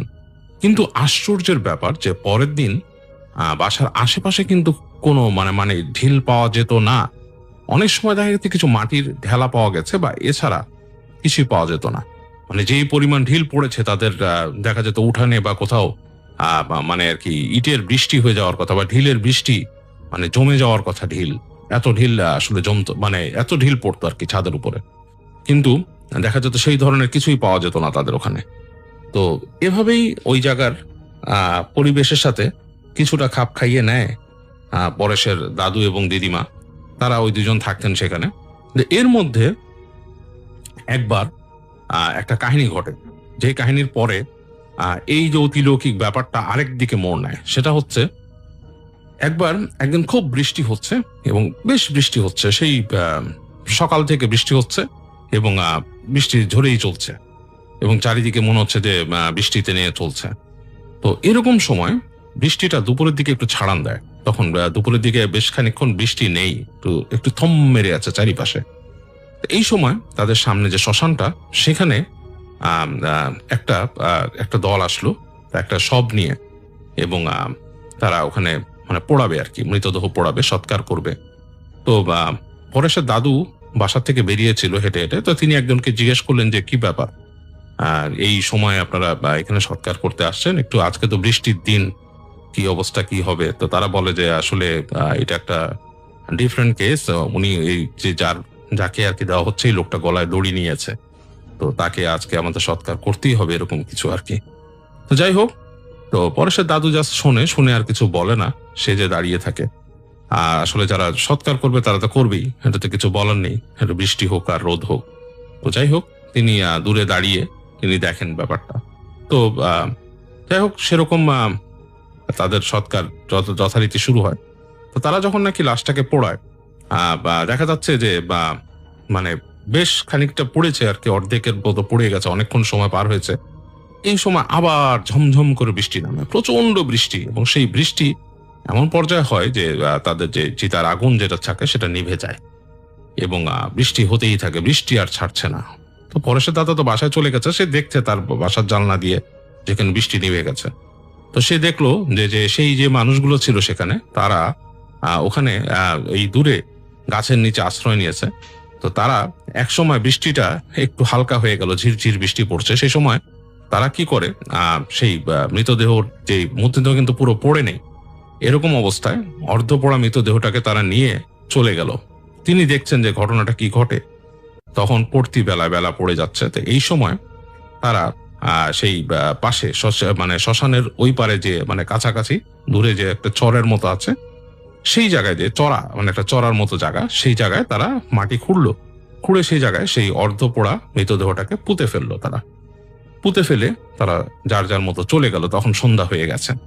তো পুরো জিনিসটাই পরেশের দাদু দেখেন, এবং দেখে তিনি আর কি জাস্ট অবলোকন করেন আর কি, আর কিছু বলার নেই। এরকম সময় পার হয়ে গেল, ওই দিন চলে গেল। এরপর বেশ কিছুদিন সময় এমনি পার হয়ে গেল, কিন্তু এরপর থেকে সেখানে নতুন একটা জিনিস অনেকেই দেখা শুরু করলো। যেটা দেখা শুরু করে সেটা হচ্ছে বেশ ভয়ঙ্কর কিছু এক্সপিরিয়েন্স কিছু মানুষের চোখে পড়ে। যেমন একটা জিনিস একজন দেখলো, সেটা হচ্ছে ওদের যেই জায়গাটা ছিল পরেশের দাদু যেখানে থাকতো, সেখানে হচ্ছে যে নদীর এই পারে ছিল হচ্ছে তার দাদুদের বাসা, ঘেরটা, এবং নদীর তাদের বাসা। আর ওই পারে সেখানে একটা ছোট কালভার্টের মতো ছিল একটা জায়গায়, সেখান দিয়ে মানে কালভার্টের নদীর যে সরু অংশটা সেটার উপর দিয়ে একটা কালভার্টের মতো ছিল। এই পাশটায় ছিল হচ্ছে সেই শ্মশান ঘাট, এবং তার পাশে একটু দূরেই হচ্ছে সেই চরটা আর কি। তো এবং সেখানে বট গাছ ছিল, একটা বেশ বড় বট গাছ। তো যেটা হয়, একজন মানুষ রাত করে সেই রাস্তা দিয়ে আসছে হেঁটে হেঁটে, এবং সেই জায়গায় রাস্তায় রাতের বেলা তেমন কিছু চলাচল করতো না, বেশ নির্জন হয়ে যেত। তো একজন লোক রাতের বেলা আসছে, হেঁটে হেঁটে যাচ্ছে আর কি। তো সে যখন যাচ্ছে, সে যখন নাকি ঠিক কালভার্টের উপরে আছে, এই পাশে আছে, সে দেখছে যে সেই যে চরটা সেখানে চাঁদ উঠেছে ওই দিন, পূর্ণিমার আলো আকাশে, চাঁদের আলো সে দেখতে চড়ার মধ্যে একজন মানুষ বসে আছে নদীর পাড়ে। এবং সে দেখে মনে করলো যে মানুষটা বসে আছে, হয়তো মাছ ধরছে। তো সে এখান থেকে মনে করলো যে তাদের গ্রামের কোনো পরিচিত মানুষ। তো সে বললো, এই মিয়া, কি অবস্থা, মাছ টাছ কিছু পাও, এরকম কিছু ডাক দিল আর কি। তো যখন ডাক দিল তখন দেখলো যে তার কথার উত্তর দিচ্ছে না লোক। দূরত্ব কিন্তু খুব বেশি না তার আর লোকটার মধ্যে, স্পষ্ট শোনার কথা। তো সে আবার বললো, এই মিয়া, এরকম করে ডাকতো। দেখলো যে কোনো শব্দ নেই, দেখলো যে লোকটা বসেই আছে। একটু পরে সে খেয়াল করে যে লোকটা উঠে দাঁড়ালো, উঠে দাঁড়িয়ে হেঁটে হেঁটে পানিতে নেমে গেল, এবং নেমে মানে পানির নিচে তলিয়েই গেল। সে মানে এমন ভাবে গেল যে সে পানির নিচে আস্তে আস্তে করে তলিয়ে গেল, হেঁটে হেঁটে পানির তলে চলে গেল। এই সিনটা দেখে লোকটা প্রচন্ড ভয় পেল। ভয় পেয়ে সে ঝেড়ে একটা দৌড় দিল, যেদিক থেকে এসেছিল সেদিকেই দৌড়ে চলে গেল। সে আর মানে যেদিকে যাচ্ছিল সেদিকে গেল না, সে দৌড়ে পেছন দিকে চলে গেল। এবং সে পরদিন সবাইকে বলল যে এরকম একটা জিনিস সে দেখেছে। তো অনেকেই নাকি ওই পথ দিয়ে চলাফেরা করতে গেলেই এরকম দেখতো যে একজন মানুষ বসে আছে ওই জায়গায়। অনেকেই নাকি ওই জায়গা দিয়ে যাওয়ার সময় মানে ওই গাছতলাটা, বট গাছের পাশ দিয়ে যাওয়ার সময় একটা কান্না শুনতো, মানে খুব করুণ ভাবে একটা কান্নার আওয়াজ আসতো, যে একটা পুরুষ মানুষের কণ্ঠে কাঁদছে কেউ, এবং কেমন জানি করে কাঁদছে। কান্নাটার শব্দটা বেশ ভয়ঙ্কর এবং করুণ শোনাতো। তো এই কান্না যারা শুনেছে, অনেকে হয়তো যাচ্ছে, হঠাৎ করেই সেই কান্নার শব্দটা শুনতো, এবং এটা তীব্র থেকে মানে আরো সাউন্ডটা বেড়ে যেত কান্নার। তারা যখন গাছের কাছে আসতো তখন শুনতো এবং প্রচন্ড ভয় পেত, এবং ভয় দৌড়ে পালিয়ে যেত সেখান থেকে। এরকম অনেক ঘটনা ঘটেছে। এবং এই কান্নার শব্দ কিন্তু আমাদের পরেশের যে দাদু ছিলেন তিনিও শুনেছেন। পরেশের দিদিমা তিনি কিন্তু এই ধরনের শব্দ শুনতেন না, কারণ তিনি নাকি বেশ ধার্মিক ছিলেন, এবং তিনি নাকি খুব একটা এগুলো এক্সপিরিয়েন্স করেননি। পরেশের দাদু নাকি শুনতেন, এবং তিনি প্রায় এরকম শুনতেন যে এই ধরনের শব্দ, এবং এই যে কান্নার শব্দ তিনিও শুনেছেন। তো এই কারণেই মানুষজন আস্তে আস্তে ওই রাস্তাটাকে অ্যাভয়েড করা শুরু করে, মানে লোকাল মানুষজন যারা জানতো আর কি, এবং যারা এই ধরনের কান্নার শব্দ শুনেছেন বা যারা এই ব্যাপারগুলো সম্বন্ধে জানেন, এলাকার মানুষ যে ওখানে গেলে এরকম কিছু দেখে বা শোনে, মানুষজন ওই জায়গাটাকে এড়িয়ে চলা শুরু করলো, বেশ এড়িয়ে চলা শুরু করলো। এবং পরেশের দাদুর যে জায়গাটা আরো নির্জন হয়ে গেল, কারণ মানুষজন একদমই ওখানে আসা বন্ধ করে দিল। খুব কম মানুষ ওখানে চলাফেরা করতো। জাস্ট যারা শ্মশানে কোনো সময় আসতো সৎকার করতে তারাই আসতো, এবং তারা সৎকার শেষে তাড়াতাড়ি চলে যেত, ওই চরের মধ্যে আর মানুষ আসতোই না। তো যাই হোক, এরকম একটা সময় একদিন রাতের বেলা সেই গ্রামে একজন গেস্ট আসছিলেন, মানে কারো বাসায় তিনি আসছেন দূর থেকে, এবং তিনি হেঁটে আসছেন। তিনি আস্তে আস্তে সেই বট গাছের কাছে যখন আসলেন, হঠাৎ তিনি খেয়াল করলেন যে কোনো একজন মানুষ দূরে দাঁড়িয়ে আছে কিছু হাতে। তিনি হয়তো ভাবলেন গ্রামের কোনো লোক। তো তিনি হেঁটে যাচ্ছেন, কাছাকাছি যখন আসছেন তখন তিনি শুনলেন যে লোকটা তাকে বলছে, মানে বেশ খানিকটা কাছে আসে থেকে বলছে যে আপনার হাতে কি মিষ্টি, আমাকে দিয়ে যান। তো লোকটা তখন একটু থতমত খেয়ে যায় যে তার হাতে মিষ্টি এই লোক জানলো কেমনে, রাস্তার মধ্যে তো এরকম আলোও নাই, হালকা মানে চাঁদের আলো আছে, ওটাতে আবছা দেখা যাচ্ছে, তাকে একটা অবয়ব দেখা যাচ্ছে এরকম আর কি। তো সে বলে যে আমার হাতে যাই থাকুক, আপনাকে কেন দিব।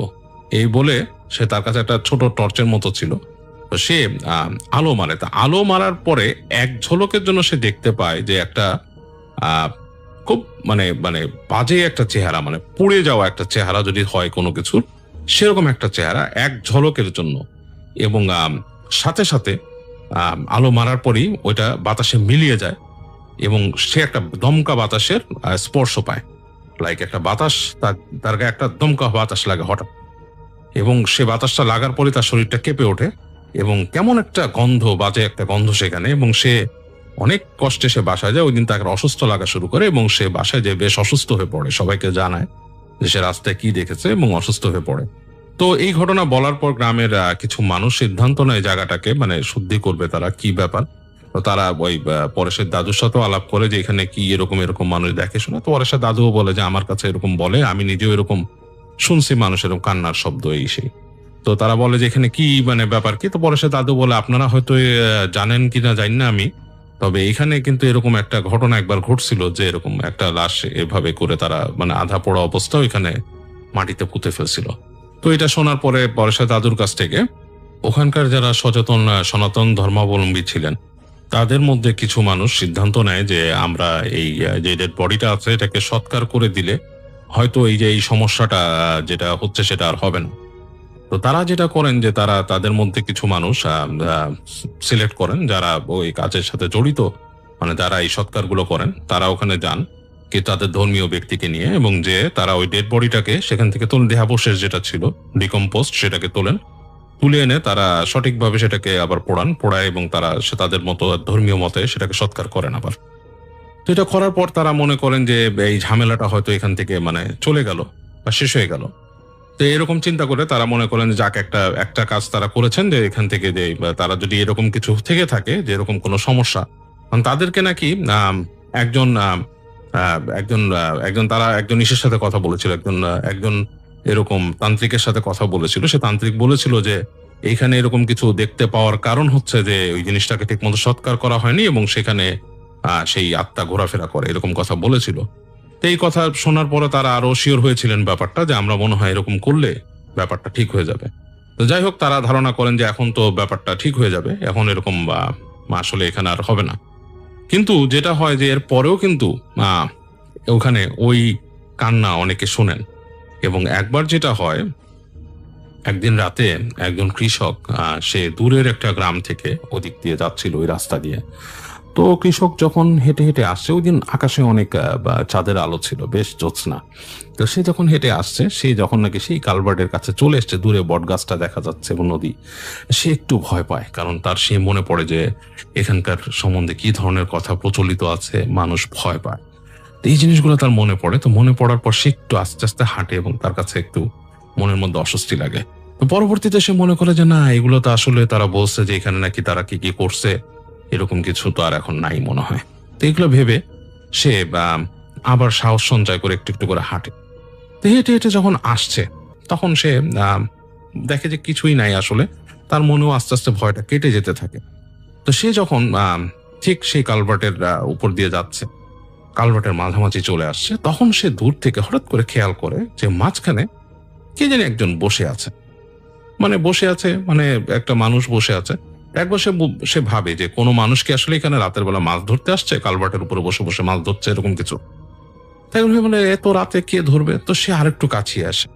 তো কাছিয়ে এসে সে দেখে যে মানে বসে আছে, এরকম কুঁজো হয়ে বসে আছে এবং তার পাশে একটা কিছু রাখা। সে মনে করছে হয়তো মাছ ধরছে, ব্যাগ বা বোচকা বা ঝুড়ি। তো সে কাছে এসে তখন বলে, এই মিয়া, কি অবস্থা? এরকম করে একটা ডাক দেয়, মাছ ধরতেছো রাতের বেলা? এত রাত থেকে মাছ ধরে? এরকম বলতেছে। তো এরকম যখন বলে, হঠাৎ করে দেখে যে সেই যে বসেছিল কুঁজে, সে উঠে বসে। উঠে দাঁড়ায় যখন, তখন সে চাঁদের আলো পড়ার পর খেয়াল করে যে সে যাকে দেখছে তার কিন্তু মাথা নেই, তার শরীরে কোনো মাথা নেই এবং ধড় নাই আর কি, তার মানে মাথাটা নাই আর কি, ধড় আছে মাথা নাই। এবং দেখে যে সে এক হাত দিয়ে যেটা তুলে ধরলো সেটা তার মাথা, এবং সে মাথাটা চোখটা জল করছে এবং হাসছে। মানে সে বুঝতে পারে সেখান থেকে, এবং তার দেখে মনে হয় যে পুরো শরীরটাই কালো কুচকুচে, মানে শরীরের মধ্যে অন্য কোনো কাপড় চোপড় বা বর্ণের কিছু নেই, কালো একটা শরীর। এইটা দেখে সে প্রচন্ড জোরে চিৎকার করে একটা দৌড় দেয় এবং সে দৌড়াতেই থাকে। যে দিক দিয়ে এসেছিল সেই রাস্তা ধরে চলে যায়, তারা সেই কালভার্ট পেরোনোর সাহস হয় না। এই ঘটনাটাও সে পরবর্তীতে বলে এবং মানুষজন এটা শুনে মানে তখন সেই যে ভয় চলে গেছিল মানুষের, সেটা কিন্তু আসলে আর ফিরে আসে এবং অনেক মানুষই তারপর থেকে জায়গাটাকে এড়িয়ে চলে। তো শেষ যেই কাহিনীটা, এরকম অনেক কিছু ঘটতে এখনো ঘটে চলে এবং পরেশ বলেছে এখনো নাকি সেখানে এরকম কিছু ঘটে। তার দাদার সাথে মানে দাদুর সাথে যেটা ঘটেছিল শেষ কাহিনী, সেটা মানে সে যে কাহিনীটা বলেছে যে শেষ একটা ইনসিডেন্ট আমাকে বলেছে, যে সেই ইনসিডেন্টটা হচ্ছে যে তার দাদু রাতের বেলা তিনি গিয়েছিলেন রেস্টরুমে রাতের বেলা। তো বাসার বাইরে রেস্টরুম, বেশ খানিকটা হেঁটে যেতে হয় যেহেতু গ্রামের সেই অঞ্চল, এবং তিনি গিয়েছেন। তো তারপর তিনি যখন রেস্টরুম থেকে ফিরে আসছেন, তো ঘরটা হচ্ছে এরকম যে একটা বের হয়ে একটু একটা ঘরের মতো হেঁটে যেতে হয়, গোসলখানার মতো হেঁটে দরজাটা খুলতে হয় আর কি। সেই দরজার সামনে যখন আসছেন, ওই দরজাটা উনি খোলা রেখে গিয়েছিলেন, গোসলখানার যে দরজাটা। তো তিনি দেখছেন মানে আবছা আলো বাইরে, তাদের তো বাইরে দেখা যাচ্ছে যে আকাশের আলো পড়েছে ওখানে, যে দরজার সামনে কি যেন একটা পিলারের মতো। তো তিনি আরেকটু কাছে যখন গেলেন, তখন তিনি খেয়াল করেন একটা অবয়ব। কিসের অবয়ব? একটা পা, এত লম্বা একটা পা, পুরো দরজার উপর থেকে নিচ পর্যন্ত একটা পা, সে পাটা দরজাটাকে ব্লক করে রাখছে, মানে পায়ের এই পাশ ওই পাশ থেকে একটু বেরোনোর জায়গা। তো তিনি কিন্তু বেশ, যেহেতু উনি এই জায়গায় থাকেন এবং তিনি এত কিছু দেখেন, বেশ সাহসী মানুষ ছিলেন। তো তিনি বললেন, এই তুই কে রে, তুই সর। তো এরকম যখন তিনি বলছে, দেখে যে সেটা আর সরেও না, কোনো সাউন্ডও করে না। তো তিনি বেশ একটু থতমত খেয়ে গেলেন। থতমত খেয়ে চিন্তা করছেন কি করবেন। তো তিনি এই সময় খেয়াল করেন যে তার যে বাসার বাইরে, গোসলখানা বাইরে যে ঘর, সেখানের যে জানালার মানে একটু ফাঁক দিয়ে আলো নড়াচড়া করছে, আলো বাইরে আসছে, এরকম একটা ব্যাপার। তো দেখলো যে আলো নিয়ে মানে বাইরে তার যে পরেশের যে দিদিমা, তিনি বাইরে এসছেন, আলোটা বাইরে এসে পড়ছে। তো তিনি এই সময় আরো এগিয়ে যান, এগিয়ে যেয়ে তিনি পাটাকে ধরার চেষ্টা করেন। অতিরিক্ত সাহস ছিল ওনার। তো ধরার যখন চেষ্টা করেন, তিনি দেখেন তুলার মতো নরম একটা, মানে মনে হচ্ছে কাদা এবং পচা একটা গন্ধ তার গায়ে লেগে যায়। এবং এই মুহূর্তেই পরেশের দিদিমা আলো নিয়ে বের হয়, এবং যখন বেরিয়ে আসে তিনি ঘর থেকে, তখন তিনি খেয়াল করেন পাটা হঠাৎ করে ছোট হয়ে গেল, ছোট হয়ে বেশ একটা ছোট মানুষের মতো পরিণত হয়ে গেল। সেটা হচ্ছে একটা মানুষের থেকে আরো ছোট, কুজো, বেশ মানুষের আকৃতি কিন্তু কুজো, মানুষের সমান উচ্চতা এবং কুজো। এবং সে আস্তে আস্তে আরো ছোট হতে হতে দৌড় দিয়ে এক জায়গায় চলে গেল, এবং একটা বাজে গন্ধ ছড়িয়ে রেখে গেল চারিপাশে। কেমন একটা বাজে বিচ্ছিরি একটা পচা গন্ধ চারিদিকে ছড়িয়ে গেল। এবং তিনি তার খেয়াল করছেন তার হাতের মধ্যে কেমন জানি একটা আঠা আঠা লেগে আছে। উনি তাড়াতাড়ি তার হাত পরিষ্কার করলেন অনেকবার। এবং এই ছিল পরেশের দাদুর সাথে ঘটা শেষ কাহিনী, মানে সে যেই কাহিনীটা শেষ বর্ণনা দিল। কিন্তু ওইখানে নাকি এখনো এই ধরনের ইনসিডেন্ট গুলো হয়, এবং মানুষ নাকি এখনো অনেক রকম কিছু দেখে, কান্না শোনে, এবং অধিভৌতিক অনেক ব্যাপার স্যাপার নাকি এখনো সেখানে ঘটে, সেই জায়গাটায় পরেশের দাদু যে ঘেরে থাকতেন তারা সেই জায়গাটাতে। তো যাই হোক, এই ছিল পরেশের বর্ণনা করা সেই ঘেরের পাশের শ্মশানের কাহিনী। আমি মিথিলা জাসিন নারায়ণগঞ্জ থেকে আপনাদের সাথে একটা হরর এক্সপেরিয়েন্স শেয়ার করব, যেটা আজ থেকে আরো 25-30 বছর আগের একটা ঘটনা। কথা না বাড়িয়ে ঘটনায় চলে যাই। এটা আমার দুলা ভাইয়ের বড় ভাইয়ের সাথে ঘটে যাওয়া। তো ওনার ভাষায় আমি বলছি। এক রাতে ছাদে দাঁড়িয়ে সিগারেট খাচ্ছিলাম। সময়টা 1টা কি 2টা রাত। সিগারেট খাওয়া শেষ হতেই হঠাৎ দেখলাম আকাশে দুটো পরী উড়ে যাচ্ছে। আমি একজন মেডিকেল স্টুডেন্ট, নিজের চোখকে নিজে বিশ্বাস করতে পারছিলাম না।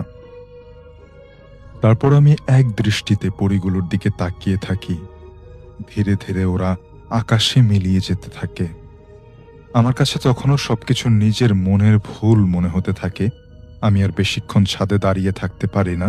নিজের রুমে এসে দরজা লক করে শুয়ে পড়ি। কিন্তু রাতে আমার ভালো ঘুম হয় না। কেমন যেন অস্থির অস্থির লাগে। মনে হতে থাকে যেন কেউ আমার রুমের আছে। তারপরেও সবকিছু নিজের মনের ভুল মনে করে আমি ঘুমানোর চেষ্টা করি। ওই দিন রাতে আমার সাথে আর কিছুই হয় না। আমি আর ব্যাপারটা বাড়ির কারো কাছে বলিনি। রাতের ঘটনাটা দিনের বেলা কেমন যেন অবিশ্বাস্য মনে হতে থাকে, তাই আর কাউকে বলিনি। কিন্তু ওই দিন রাতে শোয়ার সময় খেয়াল করলাম গরমের সময় কিন্তু আমার ঘরটা অতিরিক্ত ঠান্ডা হয়ে আছে। আমি কোনো পাত্তা না দিয়ে ঘুমানোর চেষ্টা করি। হয়তোবা আমারই জ্বর উঠেছে, কিন্তু যখনই আমার ঘুম আসবে অনুভব করলাম আমার বেডে কেউ শুয়ে আছে। চোখ খোলার পর আমি আর কাউকে দেখলাম না। আমি নিজের মনের ভুল মনে করে আবারও ঘুমানোর চেষ্টা করলাম, কিন্তু এবার স্পষ্ট অনুভব করলাম কেউ যেন আমার বেড থেকে নড়ে উঠল। এবার আমার সত্যিই ভয় লাগছে। আমি আর চোখ বন্ধ করার সাহস পেলাম না। শুয়ে এপাশ এপাশ করতে থাকি। হঠাৎ খুব মিষ্টি একটা সুগন্ধ পেলাম। তারপরেই দেখলাম আমার জানালার সামনে ওই পরীটা দাঁড়িয়ে আছে।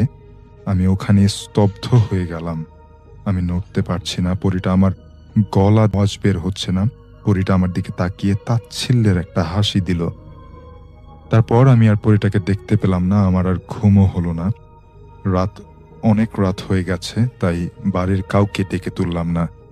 সকাল হতেই আমি আমার আম্মুর সাথে ঘটনাটা শেয়ার করলাম। সবকিছু শুনে আম্মু অনেক চিন্তিত হয়ে গেল। তারপর বলবো, আমি কোনো হুজুরের সাথে এটা নিয়ে কথা বলবে সেটা বলল তার আম্মু। আমাদের বাড়িটা দোতলা, নিচতলায় আম্মু আব্বু আর ছোট ভাই থাকে। দোতলায় 3 রুম, আমাদের 3 ভাইয়ের, আমরা 4 ভাই ছিলাম। আমি সবার বড় আর বাকি 2 ভাই ঢাকা থেকে পড়াশোনা করত, তাই দোতলায় আমার একাই থাকতে হতো। তাই যাতে আমার সাথে কাউকে নিয়ে ঘুমোতে পারিনি, বাধ্য হয়ে রাতে একাই থাকতে হলো। তাই আমি রাতে তাড়াতাড়ি ঘুমিয়ে পড়লাম। ঘুমিয়ে আমি স্বপ্নে দেখলাম পরী দুটো এসে আমার রুম থেকে আমাকে নিয়ে যাচ্ছে।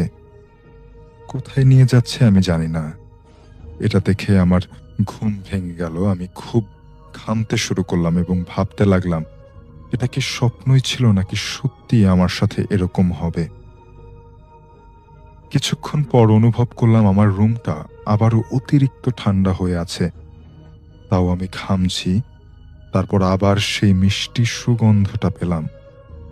আমি বুঝতে পারলাম আজকেও পরীটা আসবে, এবং সেটাই হলো। কিছুক্ষণ পরে পরীটাকে আমি দেখতে পেলাম। আমি এক দৃষ্টিতে পরীটার দিকে তাকিয়ে রইলাম। পরীটা আমার দিকে তাকিয়ে অট্ট একটা হাসি দিয়ে ভ্যানিশ হয়ে গেল। আমি এদিক সেদিক তাকালাম আর তাকে দেখতে পারলাম না। ওই দিন রাতেও আমার ঘুম হলো না। সকাল হতেই আমি আবার আম্মুকে সব খুলে বললাম। ওই দিন বিকেলে আমার আম্মু একজন হুজুরকে নিয়ে আসলেন। হুজুরকে সব বলার পরে হুজুর আমাকে একটা তাবিজ দিলেন এবং 1 বোতল পানি দিয়ে বললেন রাতে ঘুমানোর আগে এটা পান করতে। যেই কথা সেই কাজ, আমি রাতে ঘুমানোর আগে পানি পান করলাম ঠিকই, কিন্তু তাবিজটা পড়লাম না, কারণ আমার আগে থেকেই এইসবে বিশ্বাস ছিল না। ওই দিন রাতটাও আমার আগের রাতগুলোর মতোই কাটলো। সকাল হতেই আমি মাকে সব খুলে বললাম। মা বুঝতে পারলো এইসব হুজুরের আমার কাজ হবে না। তাই আমার মা এই বিষয়ে বাবার সাথে কথা বলে বাবা খোঁজ নিয়ে জানতে পারে ইন্ডিয়া থেকে আজমির শরীফের একজন পীর সাহেব কোনো এক উরুসে বাংলাদেশে এসেছে। বাবা দেরি না করে পীর সাহেবের সাথে যোগাযোগ করে, অনেক অনুরোধ করে পীর সাহেবকে আমাদের বাসায় নিয়ে আসেন। এর মধ্যে আমার সাথে প্রতি রাতে একই ঘটনা ঘটে। শুধু আমি পরীটার সাথে কথা বলার চেষ্টা করছিলাম, কিন্তু কোনো লাভ হয়নি। পীর সাহেব আসার পর দোতলার রুমের পাশের বেলকনিতে পরিষ্কার চাদর দিয়ে চারপাশ ঢেকে দিয়ে ঘরের মতো বানালেন। ঘরের মাঝখানে আগুন জ্বালানোর ব্যবস্থা করা হলো। আগুনের এক পাশে পীর সাহেব বসলেন, তার বিপরীতে 2টি আসন পাতা হলো, যার একটিতে আমি বসলাম। তারপর পীর সাহেব চোখ বন্ধ করলেন, কিছু বললেন। তারপর আমার পাশে আসনে পরীটিকে আমি দেখতে পেলাম। পীর সাহেব অনেকক্ষণ কথা বলে পরীটিকে চলে যেতে বললেন। পরীটা বলল, না, আমি যাব না। আমাদের ছেলেটাকে পছন্দ হয়েছে, আমরা 2 বোন, ওকে আমাদের সাথে নিয়ে যাব এবং বিয়ে করব।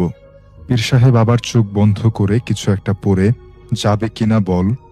হ্যাঁ, আমি চলে যাচ্ছি, দয়া করে আমাকে মাফ করে দিন। তারপর আর পরীটাকে দেখতে পেলাম না।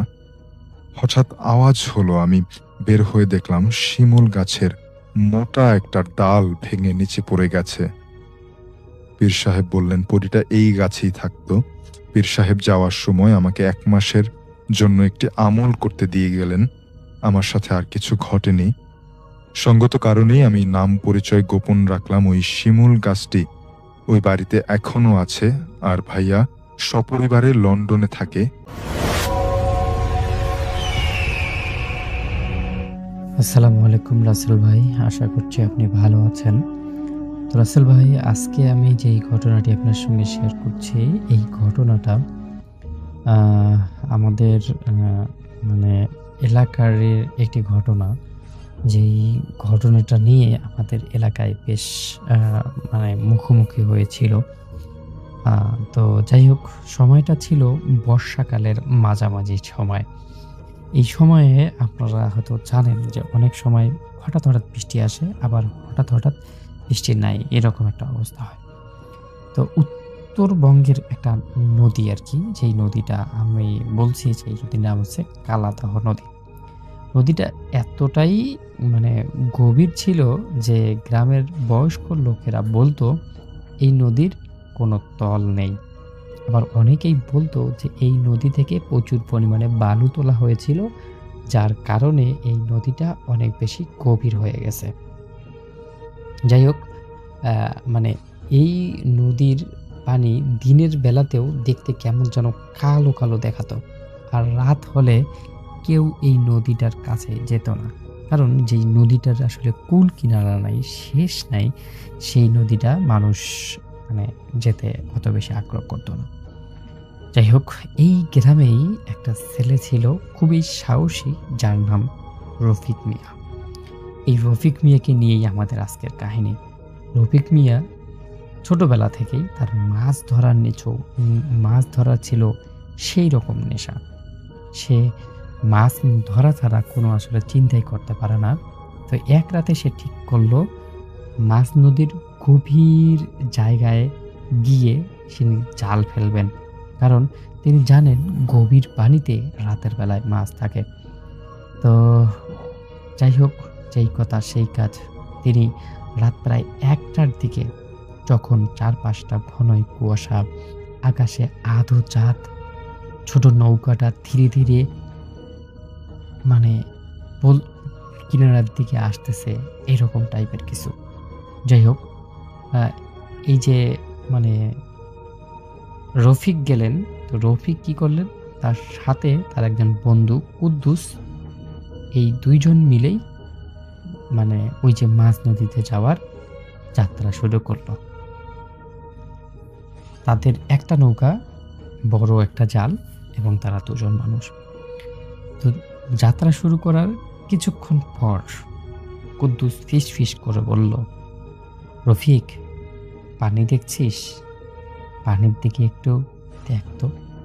রফিক নিচে তাকিয়ে দেখলো পানির মধ্যে অদ্ভুতভাবে বুদবুদ করছে, যেন নিচে বিশাল একটা কিছু নড়ছে এরকম।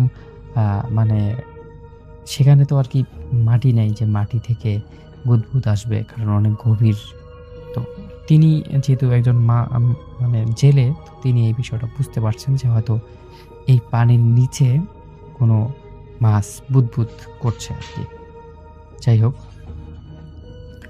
তারপর যে মানে এই যে নৌকা দিয়ে যে যাচ্ছে যে কিছুক্ষণ পর তারা দেখলো মানে নৌকার পাশেই হঠাৎ বিকট একটা শব্দ হলো, যার শব্দের ফলে পানি ছিটকে দুজন একদম ভেজে গেল, রফিক আর রফিক। তা যাই হোক, তারপর কুদ্দুস কি করলো, এই যে মানে পানি উপরে হঠাৎ করে উঠলো, এটা দেখে সে ভয় পেয়ে গেল। এত বেশি ভয় পেয়ে গেল যে সে বলল, চল বাড়ি যাই রফিক, এখানে থাকাটা হয়তো ঠিক হবে না, চল বাড়ি যাই। কিন্তু রফিক হাসলো, বলল, এত বড় মাছ জীবনে পাইনি, এটাকে আজকে পেতেই হবে, তুই জালে যা, আমি একাই মাছটা মারব। যাই হোক, এটা শোনার পর কুদ্দুস বুঝলো যে আসলে যাওয়ার কোনো বুদ্ধি নাই, মাছটা মেরেই যায়। তারপর তারা তাদের নৌকাতে থাকা যে জাল ছিল, সেই জালটা পানির মধ্যে ফেলতে শুরু করলো। পানির মধ্যে ফেলা একদম শেষ হওয়ার কয়েক মিনিট পর সবকিছুই একদম স্বাভাবিক ছিল, কিন্তু তারপরেই হঠাৎ করে জলটা এত জোরে টানতে শুরু করলো যেন পুরো নৌকাটাই কাঁপছে, পুরো নৌকাটাকে কেউ পেছন থেকে ধাক্কা দিচ্ছে। রফিক দুই হাতে জাল ধরে চিৎকার করলো, এই ধরছি রে, বড় মাছটা ধরছি রে। যাই হোক, অবশেষে তো আমরা মাছ পেলাম, কিন্তু তার কয়েক সেকেন্ড পর তার মুখের হাসিটা শূন্যেই মিলিয়ে গেল, কারণ জালের ওপাশ থেকে যা টান ছিল সেটা মাছের মতো লাগছিল না। জালের টান ক্রমান্বয়ে এত বেশি শক্তি হয়ে উঠতেছিল যে নৌকাটা ধীরে ধীরে মাঝখানে টেনে নেওয়া শুরু হয়ে গেল। তারপর কুদ্দুস টসের আলো ফেলতেই দুজনের বুক একদম হিম শান্ত হয়ে গেল। তারা দেখলো পানির নিচে মানুষের মতো একটা ফ্যাকাশে মুখ দেখা যাচ্ছে, চোখ দুটো পুরোই ধবধবে সাদা, মুখটা পানির নিচ থেকেও যেন হাসছিল। তাকে দেখলেই মনে হচ্ছিল যেন ভয়ানক কিছু একটা। কুদ্দুস এটা দেখে ভয় পেয়ে চিৎকার করতে লাগলো, জাল কাট, জাল কাট, তাড়াতাড়ি চল, তাড়াতাড়ি চল, আমাদেরকে যেতে হবে। রফিক ছুরি বের করে জাল কাটতে শুরু করলো। ঠিক তখনই নৌকার নিচে জোরে এত কিছু আঘাত করলো যে একদম ধপ করে গেল। তারপর নৌকাটা একপাশে কাত হয়ে গেল। নৌকার ভিতরে থেকে পানি ভেসে উঠল। মাছ ধরতে এসেছিস, এমন কথা বলতে লাগলো তার মন। কিন্তু নৌকাতে যা পানি ছিল সব পানি ফেলে দেওয়ার পর একটা অদ্ভুত রকমের শব্দ তারা শুনতে পারে। শব্দটা এরকম, মাছ ধরতে এসেছিস এত দেরিতে, নাকি আমাকে নিতে এসেছিস? কুদ্দুস ভয়ে আতঙ্কিত হয়ে নদীতে ঝাঁপ দিল। কুদ্দুসের পিছে পিছে রফিকও তাকালো, কিন্তু কুদ্দুস আর ভেসে উঠল না। চারদিকে নিস্তব্ধতা, শুধু নদীর কালো পানি ধীরে ধীরে ঘুরছিল। তারপর দেখা যায় যে রফিক এবং কুদ্দুস দুজনেই সুস্থ আছে, কিন্তু তাদের যেই জায়গাটার কথা বললাম সেই জায়গাটা একদমই বন্ধ করে দিয়েছে। রফিক তারপর থেকে আর কি এরকম করেনি। এটাই ছিল মূল ঘটনা। প্রিয় লিসেনার্স, এই মুহূর্তে যে ঘটনাটি আমি আপনাদের সাথে শেয়ার করতে যাচ্ছি, এই ঘটনাটি মৌলভীবাজার জেলার শ্রীমঙ্গল উপজেলার কালীঘাট ইউনিয়নের মন্দির কেন্দ্রিক একটি ঘটনা। আর ঘটনাটি আমাকে দিয়েছেন শিব্বির আহমেদ। আমার সাথে যোগাযোগ করে যে তার কাছে একটি ঘটনা রয়েছে। তখন শিব্বির আহমেদ আমার কাছে ঘটনাটি পাঠায়। ঘটনাটি জানার পরে আমার কাছে খুবই অদ্ভুত লেগেছে, যার কারণে ঘটনাটি আমি আপনাদের সামনে উপস্থাপন করতে চাই। প্রিয় শ্রোতা, আমরা জানি যে শ্রীমঙ্গলে অনেক চা বাগান রয়েছে। চা বাগান, ছোট ছোট পাহাড়, টিলা, এগুলো কিন্তু রয়েছে। দিনের বেলা চা বাগানের সৌন্দর্য কিন্তু খুবই মনোরম, আর যদি চা বাগানের সাথে পাহাড় থাকে তাহলে তো কোনো কথাই নেই। কিন্তু রাতের বেলা কিন্তু খুবই শুনশান নীরবতা নেমে আসে চা বাগানে, খুবই ভয়ঙ্কর পরিবেশ সৃষ্টি হয়। কখনো আপনারা দেখেছেন কিনা আমি জানি না, কিন্তু আমি দেখেছি। প্রিয় লিসেনার্স, এই ঘটনাটি যার কাছ থেকে শিব্বির আহমেদ সংগ্রহ করেছেন তার নাম হচ্ছে রঞ্জন কর্মকার, যিনি এই কালীঘাট ইউনিয়নের একজন বাসিন্দা। তার বয়স 70 ছুঁই ছুঁই। এই ঘটনাটি তিনি তার বাবার কাছে শুনেছিলেন, তখন তার বাবাও ছোট ছিল। তখন আনুমানিক 1920 সাল। ওই গ্রামে একটি মন্দির রয়েছে, যেটা এখনো রয়েছে। প্রতি বছর সেখানে পাঠা বলি দেয়া হতো। কোনো এক বছর গ্রামবাসীর আর্থিক অবস্থা খুবই শোচনীয় ছিল, এবং এতটাই শোচনীয় ছিল সবাই মিলে চাঁদা দিয়েও একটি পাঠা কেনার মতো অবস্থা সৃষ্টি হয়নি। যার ফলে পাঠা বাদ রেখে পূজার অন্যান্য উপকরণ তারা কেনে এবং মন্দিরের পুরোহিতকে দিয়ে পূজা অর্চনা শেষ করে যে যার বাড়িতে চলে যায়। ওই রাত্রে পুরোহিত একটি ভয়ানক স্বপ্ন দেখেন। তিনি দেখেন ভয়ানক উচ্চতার মানুষের আকৃতির কিছু একটা। আমাদের যেমন 2 চোখ রয়েছে, তার সেই 2 চোখ নেই। তার শুধু একটি চোখ, তাও সেটি কপালের উপরে, আর মাথায় কোনো চুল নেই। সারা শরীর ভর্তি লোম। সে এসে বলে, প্রতি বছর তোরা পাঠা বলি দিতি, এবছর তোরা দিলি না, তোদের পরিণতি ভালো হবে না। তখন পুরোহিত স্বপ্নের মধ্যেই বলে, এবছর গ্রামের মানুষের আর্থিক অবস্থা খুব খারাপ, এই জন্য তারা দিতে পারেনি। ইচ্ছা করে যে দেয়নি বিষয়টা এমন নয়। কিন্তু ওই ভয়ানক আকৃতির দানবটি সে কোনো কথাই শুনতে চায় না, বলে তোদের বিপদ হবে, ভয়ানক বিপদ। তখন পুরোহিত বলে, তোমার নাম কি? তখন ওই দানবটি বলে, আমার নাম লক্ষণাবন। তার নাম লক্ষণাবন বলার সাথে সাথে পুরোহিতের ঘুম ভেঙে যায়। পুরোহিত দর দর করে ঘামতে থাকে এবং চিন্তা করতে থাকে যে কি দেখলাম আমি, যা দেখলাম তা কি ঠিক দেখলাম। তিনি চিন্তা করেন যে না, আমি তো স্বপ্ন ঠিকই দেখেছি, কিন্তু এই বিষয়টি তো গ্রামবাসীকে জানানোর দরকার। কিন্তু তখন অনেক রাত ছিল, উনি খালি অপেক্ষা করছিলেন কখন সকাল হবে। সারা রাত উনি আর ঘুমাতে পারেননি। যখনই সকালের ভোরের আলো ফোটে, তখন তিনি তাড়াতাড়ি বের হয়ে যান ঘর থেকে এবং গ্রামবাসীকে ডেকে একত্র করেন এবং স্বপ্নের এই বিষয়টি গ্রামবাসীকে খুলে বলেন। তখন গ্রামবাসী চিন্তা করে যে তাহলে এটা তো আসলে আমাদের সামর্থ্যের বাইরে ছিল, এই জন্য করতে পারিনি, তাহলে একটা ক্ষমা প্রার্থনা করে আজকে রাত্রে আর একটা পূজা করব আমরা। পুরোহিত বলেন হ্যাঁ, এই কাজটাই হতে পারে। তখন ওই রাত্রে ক্ষমা প্রার্থনা করে আরেকটি পূজার আয়োজন করা হয়।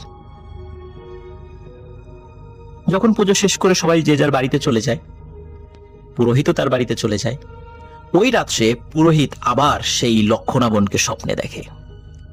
লক্ষণাবন স্বপ্নে এসে বলে যে ক্ষমা প্রার্থনা করে কোনো লাভ হবে না, তোরা যেটা করেছিস তার ফল তোদেরকে ভোগ করতে হবে। এখন একটা পথ খোলা আছে। এই গ্রামের 1 দিন বয়স থেকে শুরু করে নিয়ে 9 মাস 9 দিন বয়স পর্যন্ত যতগুলো বাচ্চা রয়েছে, এই বাচ্চা সংখ্যক পাঠা এক দামে একই রঙের হতে হবে। এই এত সংখ্যক পাঠা বলি দিতে হবে। যদি দিতে পারিস তোরা তাহলে বেঁচে যাবি, আর তা না হলে ভয়ানক বিপদ নেমে আসবে। এই কথা বলার পর পুরোহিতের স্বপ্ন আবার ভেঙে যায়। একই রকম ভাবে পুরোহিত চিন্তা করে যে সকাল হতে না হতেই গ্রামবাসীকে বিষয়টি জানাতে হবে। পুরোহিত বিষয়টি গ্রামবাসীকে জানান। গ্রামবাসী খুব ভয় পায়। তখন গ্রামবাসী পরামর্শ দেয় যে আপনার থেকেও আরো ভালো কোনো পুরোহিতের কাছে আপনি যান, যাকে আপনি চেনেন, তাকে দিয়ে এই ভয়ানক লক্ষণাবন নামক এই দানবকে হাজির করার চেষ্টা করেন। তার সাথে কথা বলে বিষয়টা কিভাবে সমাধান করা যায়। তখন পুরোহিত তার পরিচিত ওই মৌলভীবাজার জেলার আরেকজন পুরোহিতের সাথে যোগাযোগ করেন। তিনি বয়সে অনেক সিনিয়র ছিলেন এবং অভিজ্ঞ মানুষ ছিলেন। ওই পুরোহিত বলেন যে ঠিক আছে, আমি যতটুকু মন্ত্র জানি জিন হাজির করার, আমি সেটা চেষ্টা করে প্রয়োগ করে এই লক্ষণাবনকে হাজির করার চেষ্টা করব। সেই পুরোহিত রাতের বেলা ওই গ্রামে আসেন, এসে তার যে রিচুয়ালগুলো আছে সেগুলো শুরু করেন। ঘন্টার পর ঘন্টা চেষ্টা করেও তিনি লক্ষণাবনকে হাজির করতে পারছিলেন না। একটা পর্যায়ে ওই পুরোহিত অসুস্থ হয়ে পড়েন, কারণ দীর্ঘক্ষণ ধরে মন্ত্র পাঠ করতে করতে ওনার শরীর দুর্বল হয়ে পড়েছিল। তখন উনি বলেন যে আমি একে হাজির করতে পারলাম না, এ অত্যন্ত শক্তিশালী একটি জিন, আমার থেকেও আরো অভিজ্ঞ এবং ভালো পুরোহিত লাগবে, তোমরা তাকে খোঁজ করার চেষ্টা করো। এই ঘটনা যখন ঘটে তখন গ্রামবাসী চিন্তা করে কার কাছে যাওয়া যায়। কিন্তু এই চিন্তা করতে করতে গ্রামে শুরু হয় একটি ভয়ানক ঘটনা। আর ঘটনাটি শুরু হয় কোনো এক শনিবার রাতে 3-4 দিনের একটি বাচ্চার ভয়ানক মৃত্যুর মধ্য দিয়ে। ওই গ্রামের একটি বাড়িতে 3-4 দিনের একটি বাচ্চা ছিল, মা বাবার কাছেই রাত্রে ঘুমিয়েছিল। হঠাৎ মা বাবা, বিশেষ করে বাচ্চার মা, তার সমস্ত শরীর এবং আশেপাশে বিছানা খুব ভেজা ভেজা মনে হচ্ছিল। তখন তিনি চিন্তা করেছেন হয়তোবা বাচ্চা, স্বাভাবিকভাবে ছোট বাচ্চা বিছানায় পেশাব করে, তো উনি মনে করেছিলেন হয়তোবা এমনটাই হয়েছে। কিন্তু কেমন যেন কিছুক্ষণ পরেই তার হাত আঠা আঠা হয়ে যাচ্ছিল। তখন উনি চিন্তা করেন কি ব্যাপার, এমনটা মনে হচ্ছে কেন। তিনি হারিকেনের আলোটা জ্বালান, আলোটা খুব কম ছিল, সেটাকে একটু বাড়ানোর সাথে সাথে উনি চিৎকার করে ওঠেন। ওনার চিৎকারে ওনার হাজবেন্ডের ঘুম ভেঙে যায়। তখন তারা দেখেন ওনাদের সন্তান জীবিত নেই, আর ওনাদের সন্তানের মাথাটা কেটে কেউ নিয়ে গেছে এবং ওই বাচ্চার রক্তে সমস্ত বিছানা ভরে গেছে। ওনাদের চিৎকারে আশেপাশের বাড়ির মানুষদের ঘুম ভেঙে যায়। সবাই এসে দেখে এই মর্মান্তিক ঘটনা। অথচ ঘর কিন্তু ভেতর থেকে বন্ধ ছিল। কেউ বাইরের থেকে এসে এই ভয়ানক কাজটি করবে, নৃশংস বর্বরতম কাজটি করবে, এমন কাজ করার কোনো সুযোগ ছিল না। তো যাই হোক, পরিবারের শোকের ছায়া নেমে আসে এবং ওই গ্রামের মানুষদের একটা ছিল, ধর্মীয় একটা কালচার ছিল যে শিশু বয়সে যদি কেউ মারা যেত তাকে আর আগুনে দাহ করতো না, মাটিতে কবর দিয়ে দিত। তো বাচ্চাকে মাটিতে কবর দেয়। এর পরের শনিবার ঘটে সেম আরেকটি ঘটনা। এবারের বাচ্চার বয়স ছিল 15 থেকে 20 দিন। একই রকম ভাবে গভীর রাত্রে বাচ্চার মাথাবিহীন বডি পাওয়া যায়, অথচ ঘরের দরজা ভেতর থেকে বন্ধ ছিল। কে এই কাজটি করছে? লিসেনার্স, এই ঘটনাটি ঘটত প্রতি শনিবার রাত্রে। এইভাবে প্রায় 5 সপ্তাহে 5টি বাচ্চার মর্মান্তিক মৃত্যু ঘটে। গ্রামবাসী আতঙ্কিত হয়ে পড়ে, কারণ গ্রামবাসী বুঝতে পারে যে বাহিরের কোনো লোক ঢুকে এই কাজটি করেনি। তখন গ্রামবাসী পুরোহিতকে বলে যে তুমি দ্রুত সিলেটে যাও, সিলেটে ওখানে যে বড় বড় মন্দির আছে সেই পুরোহিতদের সাথে কথা বলো, দ্রুত এই সমস্যার সমাধান করো। তখন ওই কালীঘাট ইউনিয়নের ওই মন্দিরের পুরোহিত উনি সিলেটে যান। সিলেটে যাওয়ার পরে ওনার পরিচিত একজন খুব ভালো মানের একজন পুরোহিতের সাথে কথা বলেন। ওই পুরোহিতকে ওই গ্রামে নিয়ে আসেন। তখন তো যোগাযোগ ব্যবস্থা এতটা ভালো ছিল না, যেতে লাগতো একদিন, আসতে লাগতো একদিন, এরকম ছিল। তো ওই পুরোহিতকে নিয়ে আসেন। নিয়ে আসার পরে ওই পুরোহিত রাত্রে ওই লক্ষণাবনকে হাজির করার জন্য রিচুয়াল করতে থাকেন, মন্ত্রপাঠ করতে থাকেন, কিন্তু কোনোভাবেই ওই লক্ষণাবনকে তারা হাজির করতে পারে না, মানে ওই পুরোহিত হাজির করতে পারে না।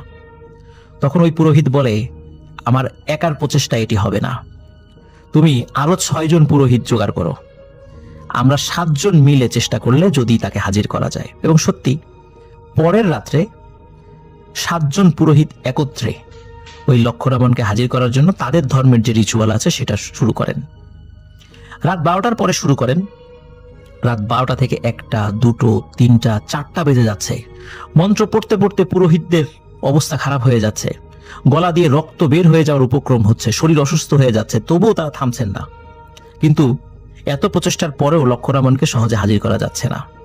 যখন পুরোহিতদের চেষ্টা প্রায় শেষ দিকে, তারা অসুস্থ হয়ে পড়ছেন, হঠাৎ ভয়ানক শব্দে কালো একটি ছায়া ধবাস করে এসে পুরোহিতদের সামনে পড়ে এবং অনেকের সামনেই সেটাই দৃশ্যমান হয়, কিন্তু তার চেহারাটা ভালো করে দেখা যাচ্ছিল না। সে হাজির হয়ে বৃষ্টি ভাষায় গালিগালাজ করতে থাকে, বলে যে আমাকে ডেকে কোনো লাভ হবে না, তোরা কেন আমাকে ডাকছিস বারবার?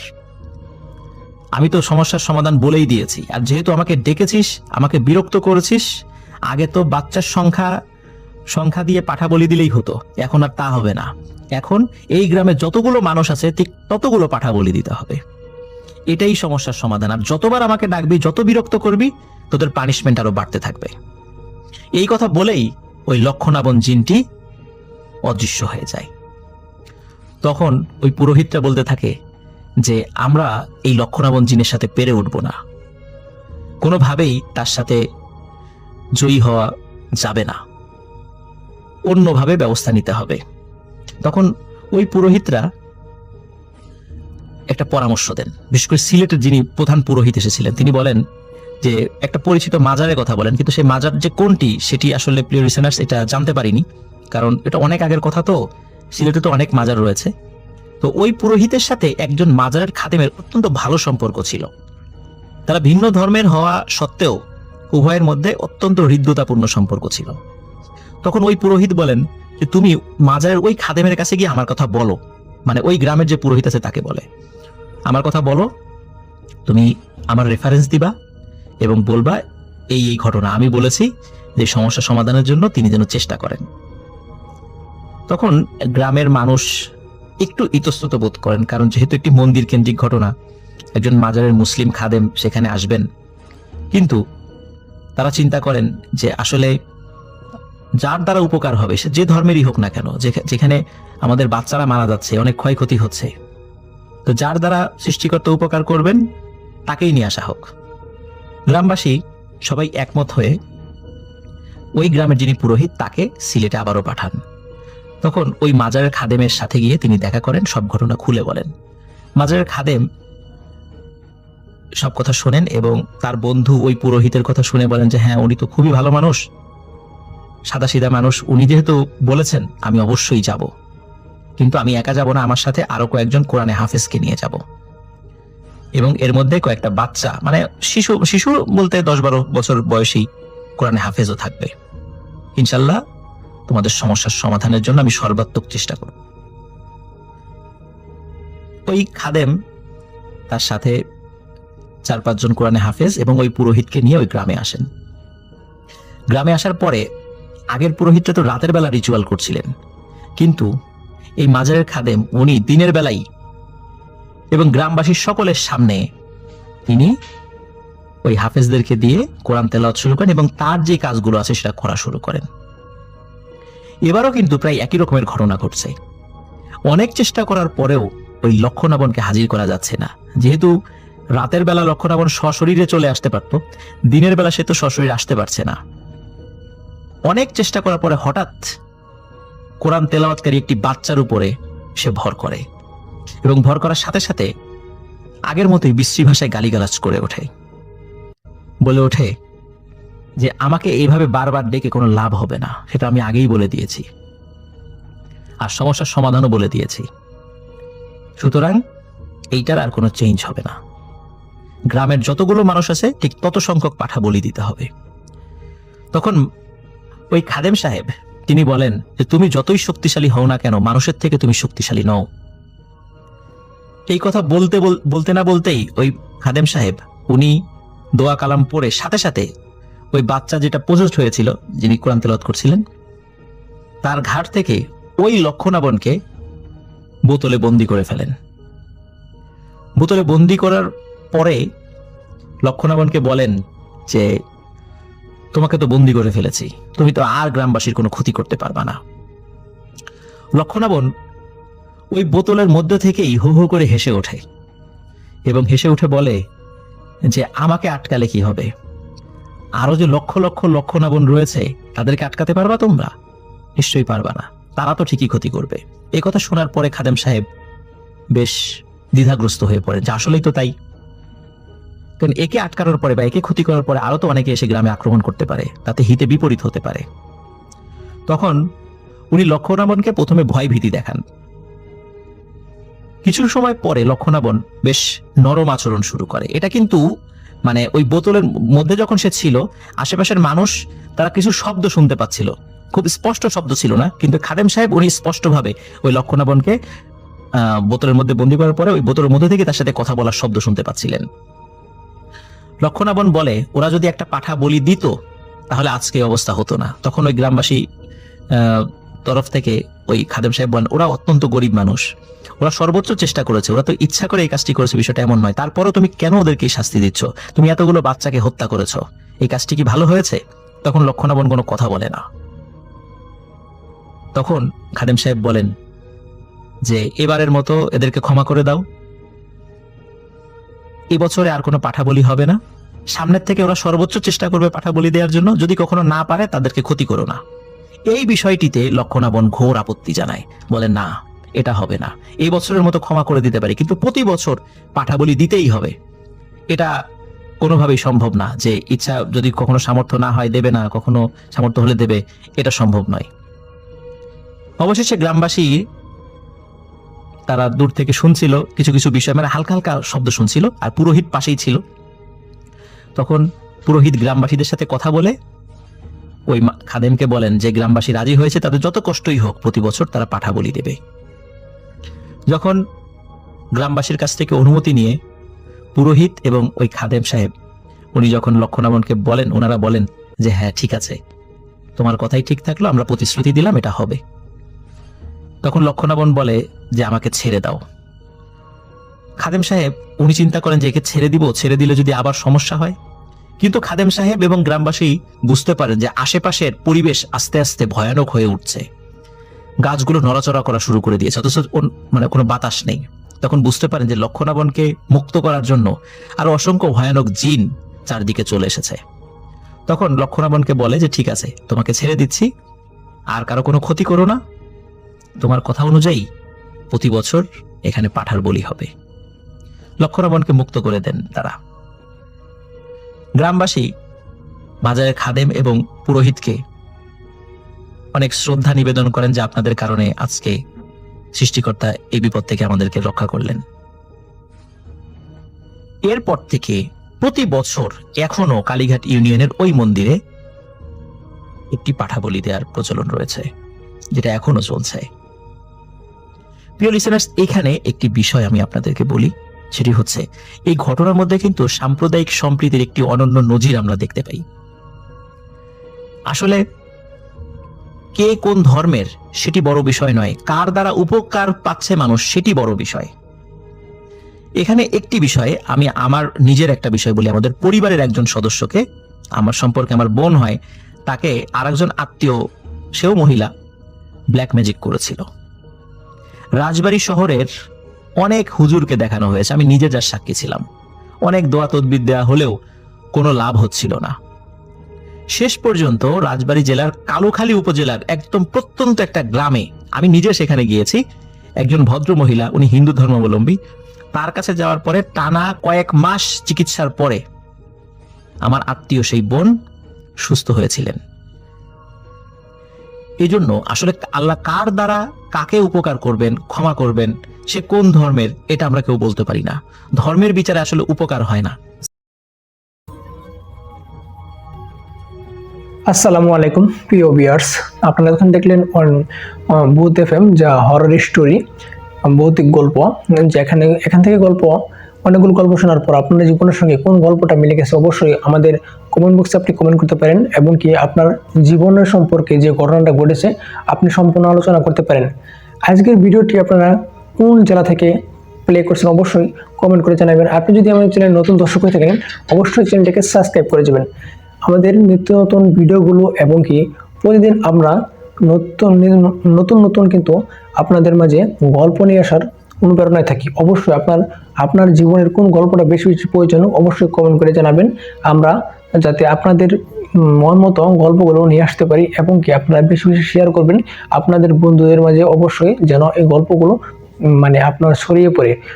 আজকে এই পর্যন্ত, দেখো নতুন একটি এপিসোডে। আল্লাহ হাফেজ।